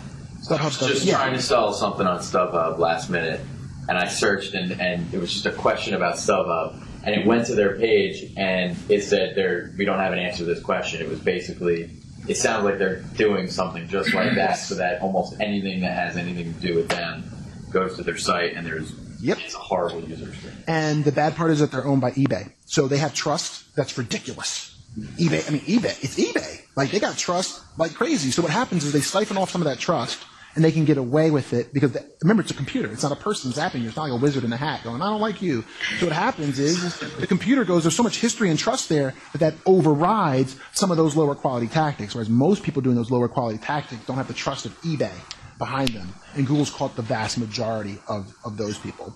Penguin is an update that's purely for people who have been really trying to cheat the system by getting really low quality links to their sites. So once people realized that links were like the currency of the web and how you ranked on Google, people would be like, oh, you have a shoe sign kit? Yeah. You have a fire extinguisher site? Yep. You sell lamps? Yep. You sell chairs? We're all going to link each other together with the keywords over and over again, and we're all going to rank well. Well, updates like Panda basically try to kill that so that people don't do those kinds of things. So we've got clients left and right. One of our clients was losing like $2 million a month because they got hit by an update from Google, but they were cheating. They came to us and went, oh my God, the old company, we didn't know what they were doing. You weren't looking at what they were doing when you were making $2 million a month through natural search. Now all of a sudden you got hit. You're like, well, why isn't Google going to let us back in? Because you've been cheating for years. And as a result, they're not back in. And every month that goes by, they're losing about $2 million a month over where they were last year. So once Google kills you, you're kind of screwed because there's no timeline on which you're going to come back. It could be indefinite. It could be a day, and anywhere in between, which is a pretty large range. Yeah. You mentioned that the update to Google that actually affects sites, database-driven sites that are putting low-quality data online. How does Google decide what quality is low quality and what isn't? Because I can think of several very valuable database-driven sites that would look as if that could look very low quality. The best example I can think of is the library catalog, being from a library. Yep, I got your answer for that. How many ads are there on the library catalog? What's that? How many ads are there on the library catalog? None. That's one of the ways. So is that like that's one of the ways. Okay. So Google goes, oh, so you have very little content on your site, and before I even start to scroll, it's ads. Okay, is that how you do all your pages? Yep. The other thing they look for is on the toolbar. People have the toolbar installed. How long was it? When you clicked on that site, how long did you stay there and come back? We all know those crappy sites when we see them. We don't stay, right? Ads everywhere, and you're like, oh my God, I'm just trying to get some answers here. So what happens is Google sees that. That's another flag. The last flag is, how quickly do you go back and do another search? You go back to Google and do another search in seconds, or click on the next listing in seconds. As the machines see that happening over and over and over again on your domain, you add all three of those things up together, done. Because people are creating sites automatically to throw up ads. There's scripts to build websites by copying your content and automatically putting it on a domain. And I've seen people launch 500 or 600 sites in a day because they have these spiders that just crawl the web and just create all this fake stuff. And they throw ads up on them. And if each one of your sites earns 50 cents on ads because some crazy person clicked on it, and you have 500 or 600 of them, and you can create that in a day, then you got people that create 50, 60,000 of these, and it pollutes the web. So that's what Google's trying to do. Question? Is there any mistake that we can make in content or structure that would unknowingly trigger one of these problems? Nope. That's why I wanted to cover that quickly, because you guys aren't who I have to worry about. The people I'm going to speak to tomorrow in New York who are like, I want to rank well because there's millions of dollars. And I go, I know, but if you do some of these bad things, you'll get $1 million for a couple months, and then you'll be gone. We have a client who doesn't even rank for their brand name anymore because they did something they weren't supposed to do. And then they tried to sue Google over it, and I'm like, that's not going to help you get back. So, I'm actually working with the Project Liberty Center, and their time on site is just going down. And their pages are covered with ads. So the online publisher, they at a real disadvantage in terms of SEO, is they have, fresh pages every day plastered with ads. You know what? But they have trust. So they're okay. So the Inquirer, fine, they can plaster ads all day and create pages all day. Okay, but the time on site, too, is slow. So see, this is the hard part about trying to explain algorithms, is nothing is as simple as I originally make it sound. Because the algorithm, I tried to give you guys 3 different ways of that. You need all 3 of those things in the right percentage to come together for you to get the flag. Because Google knows, well, if you're a news site, and I type in things and I find a page, and that page is pretty short and chunky. Anybody seen those pictures that I think it's the Boston Globe does? Those like really good like photo journals? Like, I click on a photo, I see it, I leave. But because the history is so strong with the Globe, it offsets that quick activity, right? But when you have no history, or when you have low history or low value, and then they see that behavior, those 2 things combined, out. You get one and not the other, you're fine. It's like electrocuting yourself. Touch this and this, shock. This one, you're okay. Right? Same thing, right? Bad outcome if you do 2 of the wrong things. So events. Events are really big for nonprofits. You throw a lot of events. Next time you throw an event, have the venue where you threw the event. Say, hey, would you mind putting us into your newsletter? Would you mind linking us from your site as a recent event? Why? Because that venue is going to link to your site, and Google sees that and goes, oh, we're going to help you to rank better because you're getting links. Other nonprofits. Great way to get linked. Can you collaborate with other nonprofits? I'm not saying to use the words you want to rank well for and create what we call a link network between all of you. Just the logo is fine. Here are other nonprofits we work with. Great way to get links. And social media as well, which I'm going to get into social a little bit because we haven't talked about social yet. A quick question. When you talk about events, so like let's say we have an event on Eventbrite. So that's what you're talking about there? Kind of. Eventbrite's links actually don't pass value because you know what people would do? Set up fake events and get 5,000 links out of Eventbrite, which is an actual quality site.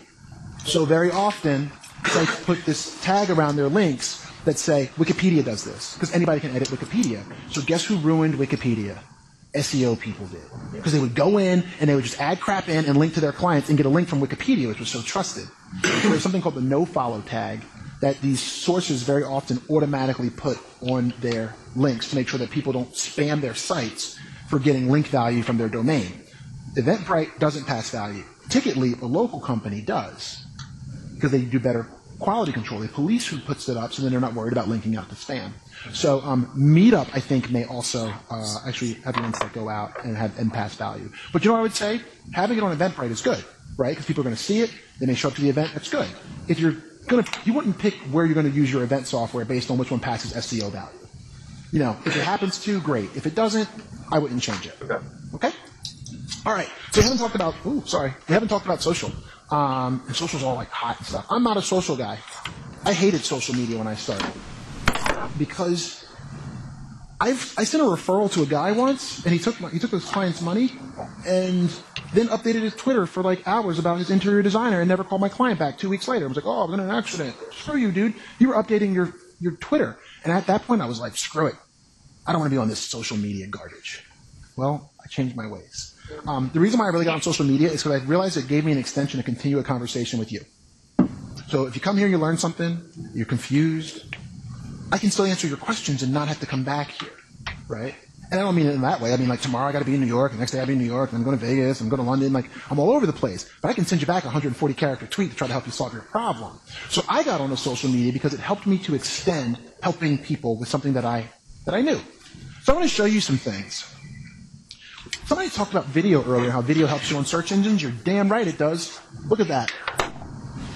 Number 3 ranking for the word inbound marketing, new marketing term, is a video. Videos get a lot more clicks than blue links. Video, more clicks. We have a client who's so sick of Amazon outranking them for everything, they're putting product videos up on every single one of their pages where they're number 2 below Amazon. Why? Because all the data shows that when people see the video snippet, they skip over the number 1 listing and often will go to that one. Why? Because reading is hard. Watching is easier. It's why movies do better than books. So, putting video on your pages, it doesn't help you to rank better. But when you get that video snippet to show, you're going to get more click-through rates. It's more click-throughs from the same listing. Couple of other things. Personalized images. When I'm logged into Google, and I use Google Plus like crazy, this is showing images of people that I'm actually friends with. And it's not showing it as clearly as I would like. Rand Fishkin's a great friend of mine and a speaker in the search conferences. Sean Collins is another good friend of mine. So what Google's doing is they're looking at the pictures that my friends have put on Google Plus and saying, when you search for this word, if your friends have put this picture up on Google Plus, we're going to show you pictures that your friends have posted. Right? Right there in Google. Another thing that you'll see is you'll see these little, the little head and shoulders right there. That's what's called Google Search plus your world. And what that is when you're logged into Google, when you do a search, Google's going to start to prioritize sites that your friends have liked or plus or shared over things that the world has liked or whatever. Why? Because people think it's better to get a recommendation from your friend than it is from a search engine, right? So Google's allowing what your friends share to impact where things rank. The other thing you're seeing is a tweet. I didn't even remember this tweet. I mean, this wasn't a tweet. Google and Twitter, not friends. Google and Google Plus, great friends. So I did this post on Google Plus, and now I'm ranked number 9 for the word inbound marketing with my Google Plus update. But because this is showing up next to it, that means it's only showing up for people who add me to their circles in Google Plus. So if my circles get bigger, I can rank with an update on Google Plus, right? As I continue to add value, more people add me to their circles, it lets great things like that happen. The other thing, authorship. Are you guys seeing this when you do searches on Google? You see the little author next to it? We're getting about a 30% higher click-through rate when we're showing the author next to the result. So it's a good idea to do it. The author should be somebody that's probably recognizable. You know, if nobody knows who that author is, you're not going to get a lot more clicks. If you search for Google authorship, it's a 4-step process. They walk you right through it. It's going to be interesting to see what happens with Google+. Google's very aggressively incorporating things from Google+ into the search results. If I'm an author and I'm a writer, you better believe that I love all this extra love that Google's giving me to get me more click-throughs and more people to see my stuff. So I'm going to do what Google wants me to do. Because if I do what they want me to do, I get more of this. So you're going to see a lot more writers, in my opinion, move more and more onto doing the things that Google wants them to do because Google's rewarding them by letting more of their content be seen by more people. You're getting higher click-throughs. Is there any data that shows whether there are higher conversions? So we're not looking at conversions because really, this snippet doesn't help you to rank better. It just changes the ranking you already have. So the conversion isn't what we look at. We look at how recognizable am I that when somebody searches for something and they go, oh, that guy, I've seen that guy before, they're more likely to click on it. Then it's my job to convert them on the site. And remember, this is for content and articles. Converting someone from an article very rarely happens. You know, if you write a salesy piece, you don't want to put your name on it as an author. You author blog posts and content. So those things usually don't convert directly. Yes? So if you were going to tell a nonprofit if they're not on Google Plus, what would be the first advice you'd give them what to do on Google Plus? I'd say so register the account, right? First, say, protect your brand. I would tell them start having chats on Google Plus if you can, because we do chats on Google Plus, and what happens is people start adding us to their circle. So we're offering all this information for free, right? So we take a bunch of people on our team every other Wednesday, and we sit in a room. And we just answer anybody's questions anywhere in the world that are asking questions about search or social or SEM. And what we do is that starts to build a certain level of trust. And people start adding us to their circles. So now when they do any kind of search on Google, they find us because they added us to their circles. But if people don't add you to circles, it makes it a lot harder for you to get visibility. So that's a tactic that we're using. But it does come from a place of expertise that we know people want, that they typically pay a lot of money to go to conferences for, that if we give it away for free, we know we're going to create engagement. If you're going to do a chat and it's just about how awesome you are, no one's going to show up, right? So then you lose it if you don't actually think about what does the audience want and what can they engage with. Yeah. Did you say that Google is shoving a lot of money into Google Plus? Oh, yeah.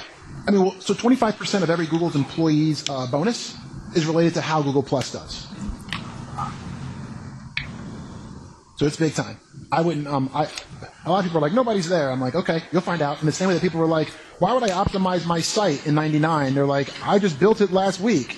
Yeah, someday you're going to optimize your site. And now everybody goes, well, anybody can put a website up. I got to rank on the first page. Right. I think it's the same thing. A lot of people now are kind of saying, Google Plus, who's there? I don't know how to use it. Nobody uses it. Google's not going away. And they realize that the future is in you and I making recommendations to each other as friends. But let's say all you guys are my friends. You are now. So we're all friends, right? I can't call every one of you and say, what's the best steak restaurant in Philly? Right? It takes that long to even point at you guys. That's longer than searching. But if I do a search and you've liked this or checked in at this restaurant and reviewed it, totally different ballgame. I'm going to show you guys just that example. I'm going to skip over authorship. I know we're running a little bit. We haven't. Is it 8:30 or am I already over? What? We usually end around 8:30. Okay. Just give it at 8:30, or do you want to? No, if we can go to 8:30, that'd be great. I'll talk about this stuff forever, but I got to take my dog to my mom's house tonight. So I already talked about the 30% increase in click-through rate. Now, I don't mean to sound pompous when I say this, but it's going to come off pompous, so I have to disclaim that. We get a higher click-through rate because I speak all over the world about this stuff and I have a YouTube channel where I share all my information. You're not going to get a higher click-through rate by just slapping your face on something. You got to make the face mean something. So usually with my YouTube channel, a lot of people have seen my YouTube channel. I've had people all over go, I've been watching your YouTube channel for years. Thank you so much for how much you've helped me. You've got to build that kind of momentum for the authorship snippet to ever really matter for your organization. Don't go throwing in your company's logo. It won't show up. You guys got to think like bad people to think about what Google's trying to fight. Stop, take your angel wings off and think like bad people. What's keeping me from putting a picture of a penis here? Nothing. And if you search for something and I said, oh, my author image is a penis, and then, your kid's doing a search for Snow White and the author shows up as a penis, that's a problem, right? So Google's got facial recognition that will prevent something that doesn't look like a face from showing up. This did not show up for me. And I got tons of followers. So other people in my company who have probably like a tenth of my followers were showing up on our blog, right, SEER Interactive, with their image. And I went, what the heck? My face was turned slightly this way, and I had a microphone here. It was this picture. You can't really see. I had a microphone here. And for some reason, Google didn't recognize that as my face. That day, I changed it to front-facing of the same picture because the photographer took pictures from different angles. 2 days later, it showed up. We troubleshot that for 2 months trying to figure it out. Because I'm like, it's got to be something technical. And it was just, your face is not facing forward, homeboy. And I was like, oh, are you serious? Is that simple? Yeah. Just feel for whether or not an animated figure or a caricature of your face, for those of us concerned about privacy, would that be recognized as a true face? No. If Google couldn't tell that this angle is a face, a caricature surely is not going to work. I guess not caricature. That's obviously distorted, but maybe drawing kind of accurate. I'd say probably not. And if you want to be private on Google, then don't post your stuff to be found. So I want my face here because I want when people to Google stuff to go, oh, I'm going to skip over this stuff because I've seen this guy speak somewhere before. And I liked what he had to say, and I trust what he says over what all these other, whatever Google says. That's the future of personalized search. It's going to be hella fun. It's going to be interesting because I would take a recommendation from, who in here would rather take a recommendation from Google over a recommendation of their friends? No one. But yet, for the last 13, 14 years of Google's existence, it's always been, here's what we think are the top. What happens when Google takes your social circle and has that influence what actually shows up here? To me, it's going to be valuable. To a lot of other people, it's going to be creepy. Yeah. But with Google Plus, I'm seeing a little cart before horse issue. Like, it's just not. I understand the value to the search would be great once the data's there, but I am not seeing people really adopt it much. They're not. There's so much entrenched social media. There's just too many channels. There are too many channels. I know. I'm about a 2 social channel person, and the third one usually falls off. And for me, it's been Facebook. So I just use Facebook less. Picture my dog, stuff like that. But like when it comes to work, Google Plus, and Twitter. I'd say Twitter is going to be huge. The problem is Twitter and Google have no relationship right now. So Twitter's got all those interconnections, and Google's got no relationship with them. What I think will happen, though, and I want you guys to think of, is not the source. Don't think of this as Google Plus as the source. Think of it as your friends as the source. Because Google can go buy Twitter, they can go buy Yelp, they can go buy Foursquare and create that whole social graph if people go, I don't want to use your stuff. And then it's on. But the display is never going to change. This is not going backwards. It's always better to get recommendations from your friends and people you trust over what a search engine says. Unless you're searching for like something really nasty and you're like, oh my God, him too? Who knew? So to me, building followers is definitely the new link building. So for the last 13, 14 years, it's been all about how can I get all these sites to link to me? And you still need links. So trust me, do not go out and say, Will said, because I will be like, no, I didn't say that. I'm not saying that building followers replaces links. Building followers builds relationships. When you build relationships with people, isn't it easier to ask them for a favor? If you take time to build relationships with people on social media, you can then turn that into favors. Hey, I'd like to get a link from you for this. Cool. If you're not on social media and you're not engaging there, then you're not creating relationships that you can leverage later for link building. How many of you in here have an email list? Most of you? Some of you? You're nonprofits. You have an email list. So if you have an email list, how do you know when you look at that long list, who in that list is an influencer? How do you know? Is an influencer like a link leader? Ooh, a link leader. I haven't heard of that. When you say a link leader, do you mean someone that links often? Yeah, it's often the person who goes completely unnoticed. It's the person who links people to get shit done. Yes, like connectors. What book was it? I think I read Blink, Malcolm Gladwell, Tipping Point. Thank you. Tipping Point. Yeah, they're your connectors, right? The problem with an email list is how do you know your connectors in an email list? Long list of names, something, at something, dot something. You don't know who the influencers are. So I want to change that for you guys and show you how to find those people. Anybody here ever heard of a tool called Reportive? A couple of people have. So what happens when I type in a name into Google, Reportive shows me all their information from all their public profiles. Right? So when you drop in an email address and you're sending an email out to a donor, you've got Reportive installed, you go, oh, they're on Twitter. Click, oh my God, they have a lot of people following them on Twitter. Done. Reportive. It's a plugin for Gmail, and it's free. So use it. If you don't have Gmail, sorry. I don't think I have another. Reportive may have something else. I've heard of one other tool. So there's a tool that can do this on your entire email database. So you throw in your entire email database, it finds all their social profiles and brings back all their followers. Which I can try to find that for you guys if you want it. Yeah. So you have an email list on Constant Contact. Yes. You can't use Reportive because it's not on Gmail? When you go to email those people? Yeah. So this is more one-to-one, right? Let's say you have a list, like a long list of people you put in like the BCC. Yeah, yeah. If you do that here in Google, it can show up because this plugin only works for Gmail. Right. Constant Contact needs to partner with another firm to try to pull that information into Constant Contact. So essentially, if my list is 5,000 names on Constant Contact, is what you're saying is what I could do is a cut and paste of the copy and put that name into Reportive just to see. Yep, and you would see, okay. Very, very labor intensive. And you have to have their full name too, because if it's just an email address. You don't need their full name. All I typed in was his email address, and it shows up as a friend of mine. Okay. But so what happens is all they're doing, and people are like, wow, I don't like them connecting all this data. Slow down. You're putting the data out there. So you put your email on Facebook. You put your email on LinkedIn. You put your email on Google+. And when you do that, when you start typing that email, they go, well, we look that email up, and we find all the places where they are, right? But this is a great way to find out more about your teams. I got to get you guys the That's a great tool. But I got to get you, because this is one-to-one, I got to get you guys the damn, I wish I remember the name of it. There's a tool that lets you just dump in your whole database, and it just shows you how, oh, this person's on Google+, they're on Twitter, here's how many followers they have, boom, boom, boom, boom, boom, boom, boom. So then you start to know who your influencers on your list is if it's big. There was a question back there? I don't know if this is what you're talking about, but Salesforce, they offer that through their CRM instance where your whole database, they connect to Facebook and they can say, hey, Or the person put the hook for a donation talking about you on Facebook and gives you little social media quirks about that. Thank you. I should know that. I was just out speaking at Dreamforce last week or 2 weeks ago, and we use Salesforce, but I don't use Salesforce. I spend all day trying to do this crap, right?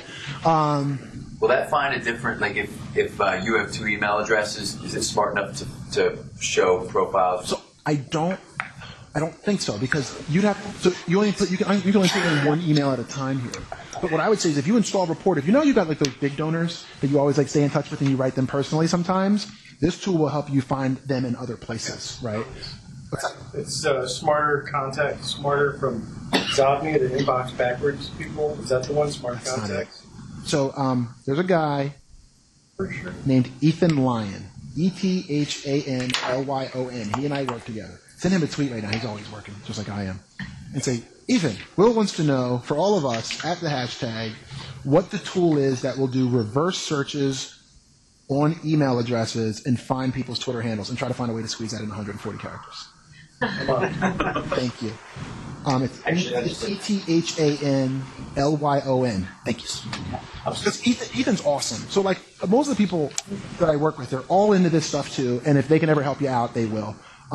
So, what I wanted to show you guys is I'm followed by a lot of people, and you want to know people like me when I'm in your database. If I'm in an Excel spreadsheet just as somebody that donated $25 once, and you don't connect the two, then you don't know that I got a big mouth online, and a lot of people want to hear what I have to say. And those are the people sometimes that you want to get in front of to make sure they spread the word about your nonprofit. Why? Because if I send out a tweet and someone else sends out a tweet, it's going to get different push and different movement based on how many people have opted into following us. So if you email 2 people who both are on Twitter and you don't have a tool that's showing you who's got more followers or who's more engaged, then the problem is that you don't know who's actually the person that when you say, hey, would you mind tweeting this for us too?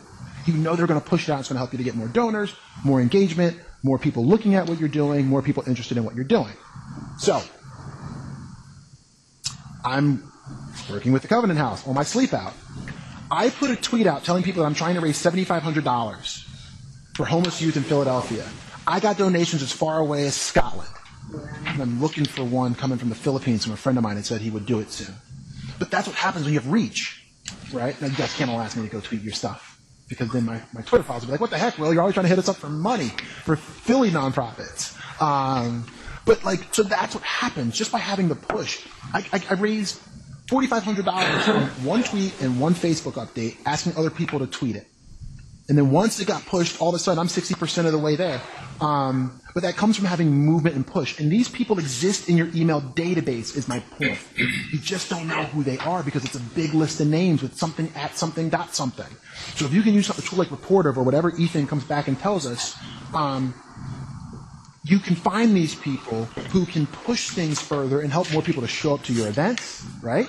These are things you want. More people at my event. More people to find out about, what we care about and what we're trying to help overcome or whatever issues that we're trying to help people with. And you got to know the people in your neighborhood. You remember this book? I actually remember this book.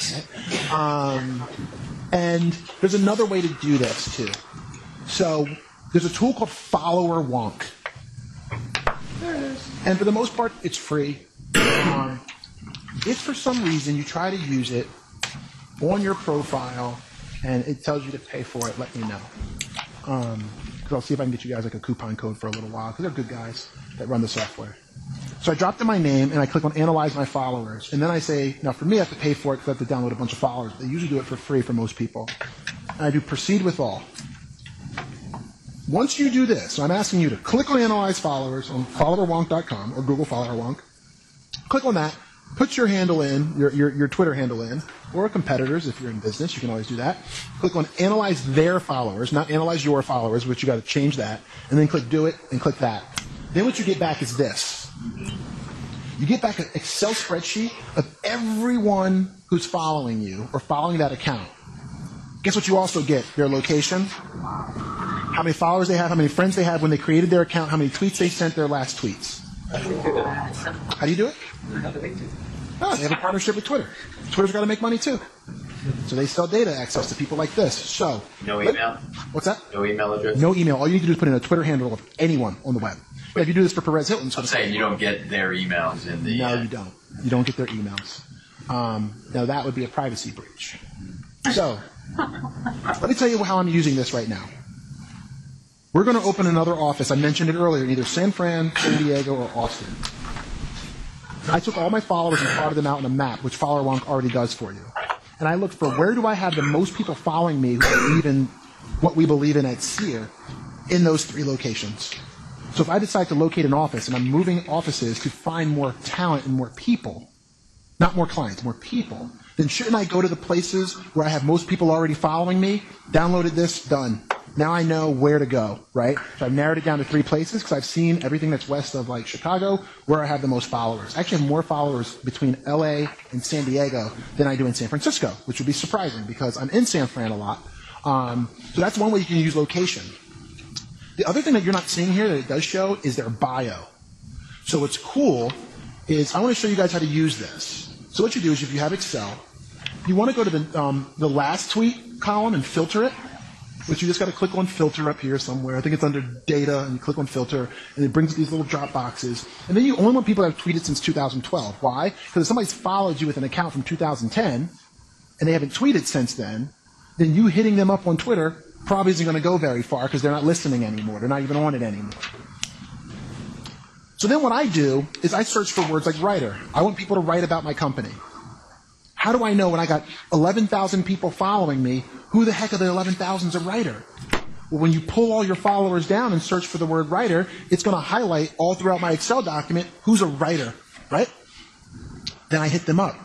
Hey, I realize you've been following me on Twitter. Thanks so much. I really only talk about search on Twitter for the most part. So I know they're following me because of something related to search. Hey, I'm working on this new story. Would you be interested in running it in ZDNet? Sure we would. Boom. Now I got a link from ZDNet. Remember, it comes back to links for SEO. But I'm also finding people that way. So let me show you what happens. So I do a search for writer. I got a writer that writes for AdTech, which is one of the largest internet marketing conferences out there, and a writer for ZDNet. I hit that guy up. He's already following me. He's already showing that he is interested in what I have to say. I just didn't know that there were people that wrote for that publication there. So then I typed in TechCrunch. No one follows me from TechCrunch. Darn it. I typed in Read Write Web or RWW. The craziest thing, do I have it in here? Darn it. Darn it. Sorry. Okay. So there's a person that writes for Read Write Web that lives less than a mile from me. I did not know it without doing this. I was in some other city somewhere preparing slides for a presentation, and I said, let me try TechCrunch. Let me try this. Let me try Read Write Web. Let me try RWW. And the guy's description of his bio said Fishtowner. I went, this dude lives in Fishtown. And he writes for one of the most popular tech blogs out there.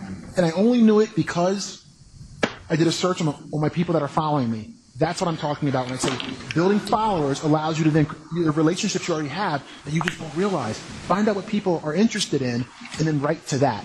Something else that's neat that I don't have a slide for. Take all the bios of a Twitter handle, copy them all, and paste them into a tool called Tag Crowd. T-A-G, like tag your it, crowd.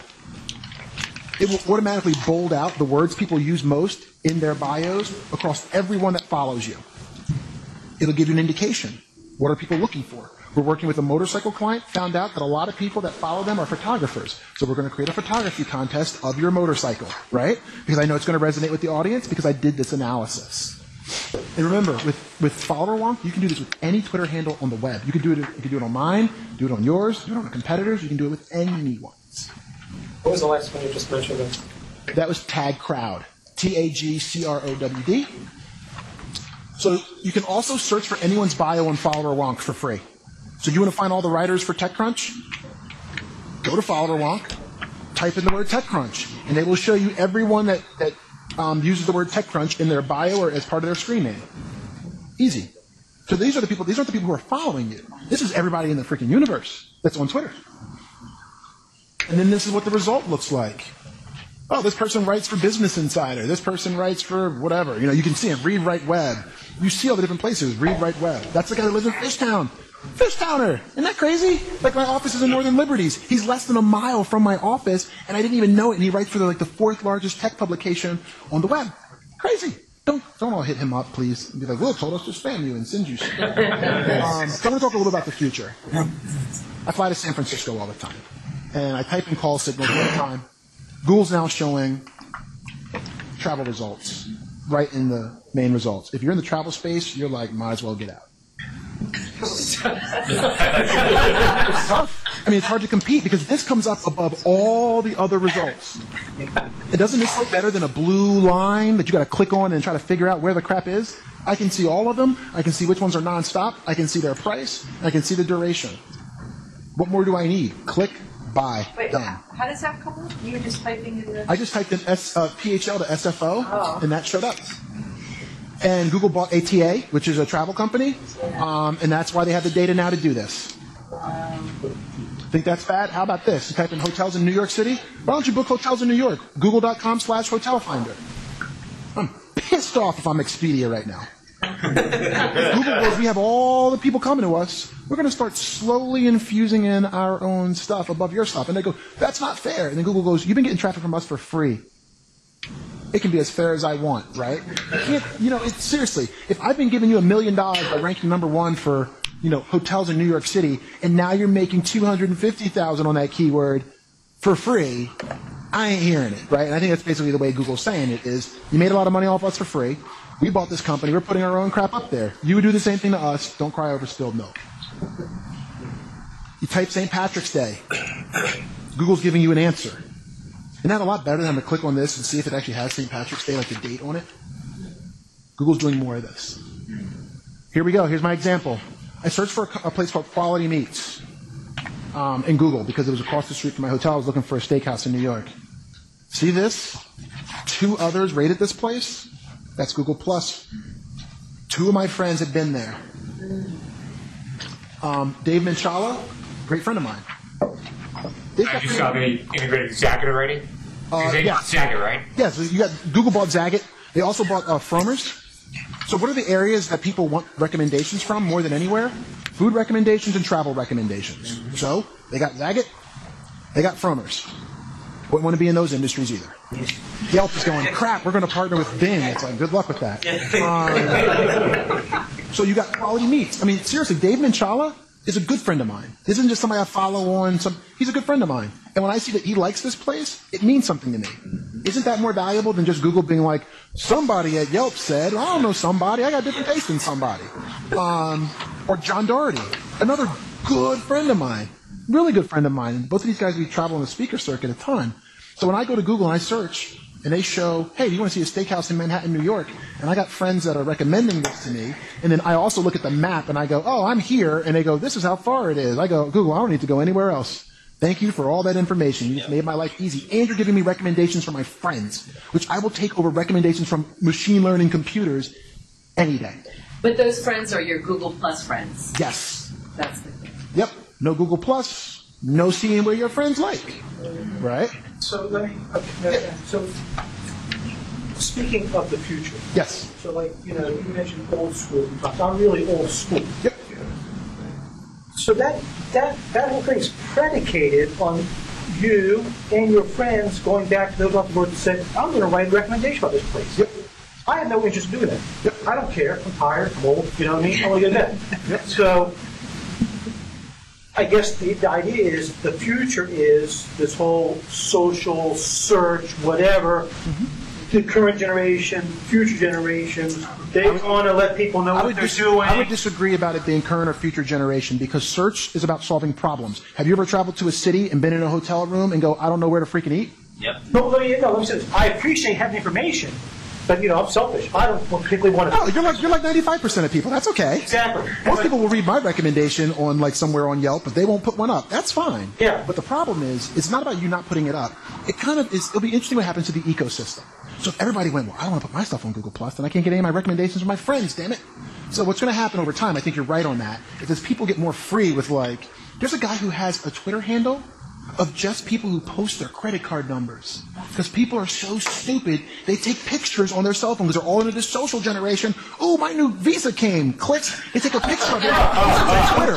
And then this guy has a Twitter feed of nothing but people uploading their own damn credit card numbers on the internet. And he asks them and sends them a message and goes, dumbass, you just put your whole credit card number, your first name, your last name out there for anyone to use. Because people overshare right? Like I share mostly things in my industry, things I think people are going to be interested in, sprinkle in some of the things I'm interested in, the Phillies, nonprofits, Philadelphia, whatever. But these people that take a picture of everything they do that day and have to upload it, But after you went there, did you write a recommendation? Not yet. No, wait, did I? Let's go back.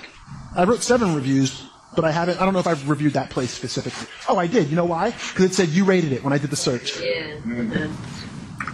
So let's go to the next one. This is all the future. So this is Yelp's integration with Bing. Recent reviews, off to the side, Bing. This is the coolest. It's the Facebook integration with TripAdvisor. I travel a lot. And I love trying out new places. Places I haven't been. I might get myself in trouble. Places where I don't speak the language and be like, how is this going to work out? So, if you connect Facebook and TripAdvisor, they're going to take my data. It can be a good thing. So, have you ever traveled somewhere and then kind of like explored and then did the wrong exploration and then found out that like a block over would have been like the time of your life, but you made it right out of the hotel instead of left? Happens to me all the time, right?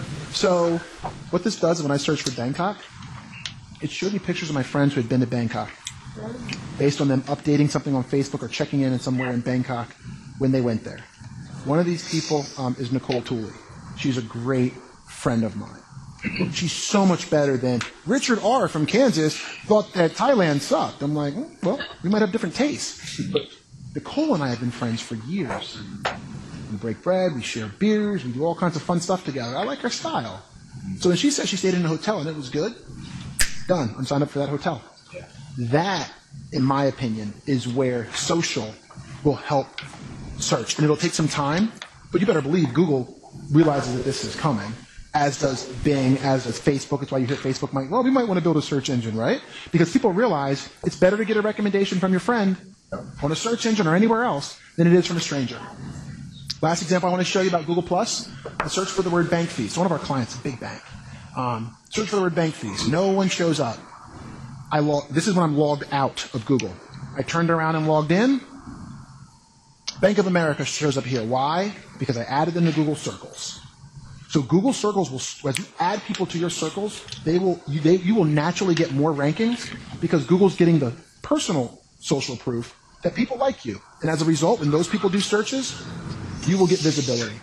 So to me, that is how, when you combine social, so we started off talking about SEO, but now I also wanted to show you guys social and the future of where the integration of the two is going and why it's important for you to not just do one, but to do both. Because if you ignore one day you're probably going to, and we don't want to see that happen. You'll be calling me and sending me tweets trying to help you out.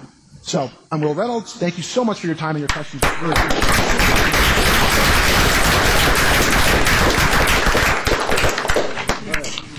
We were going to have a Q&A period, but I think we had it during the presentation. Sorry if I threw it off. If there's like one person that has like a burning question that they haven't asked, are we good with the question? All right, so Will, how about your slides? How will we be able to... I haven't figured that out yet. I usually just am at slideshare.net/Wil Reynolds. So my name is spelled with one L. So if you ask questions to some guy with two L's and don't get answers back, don't come hunting me down and be like, you didn't answer my question. I thought you were into helping people.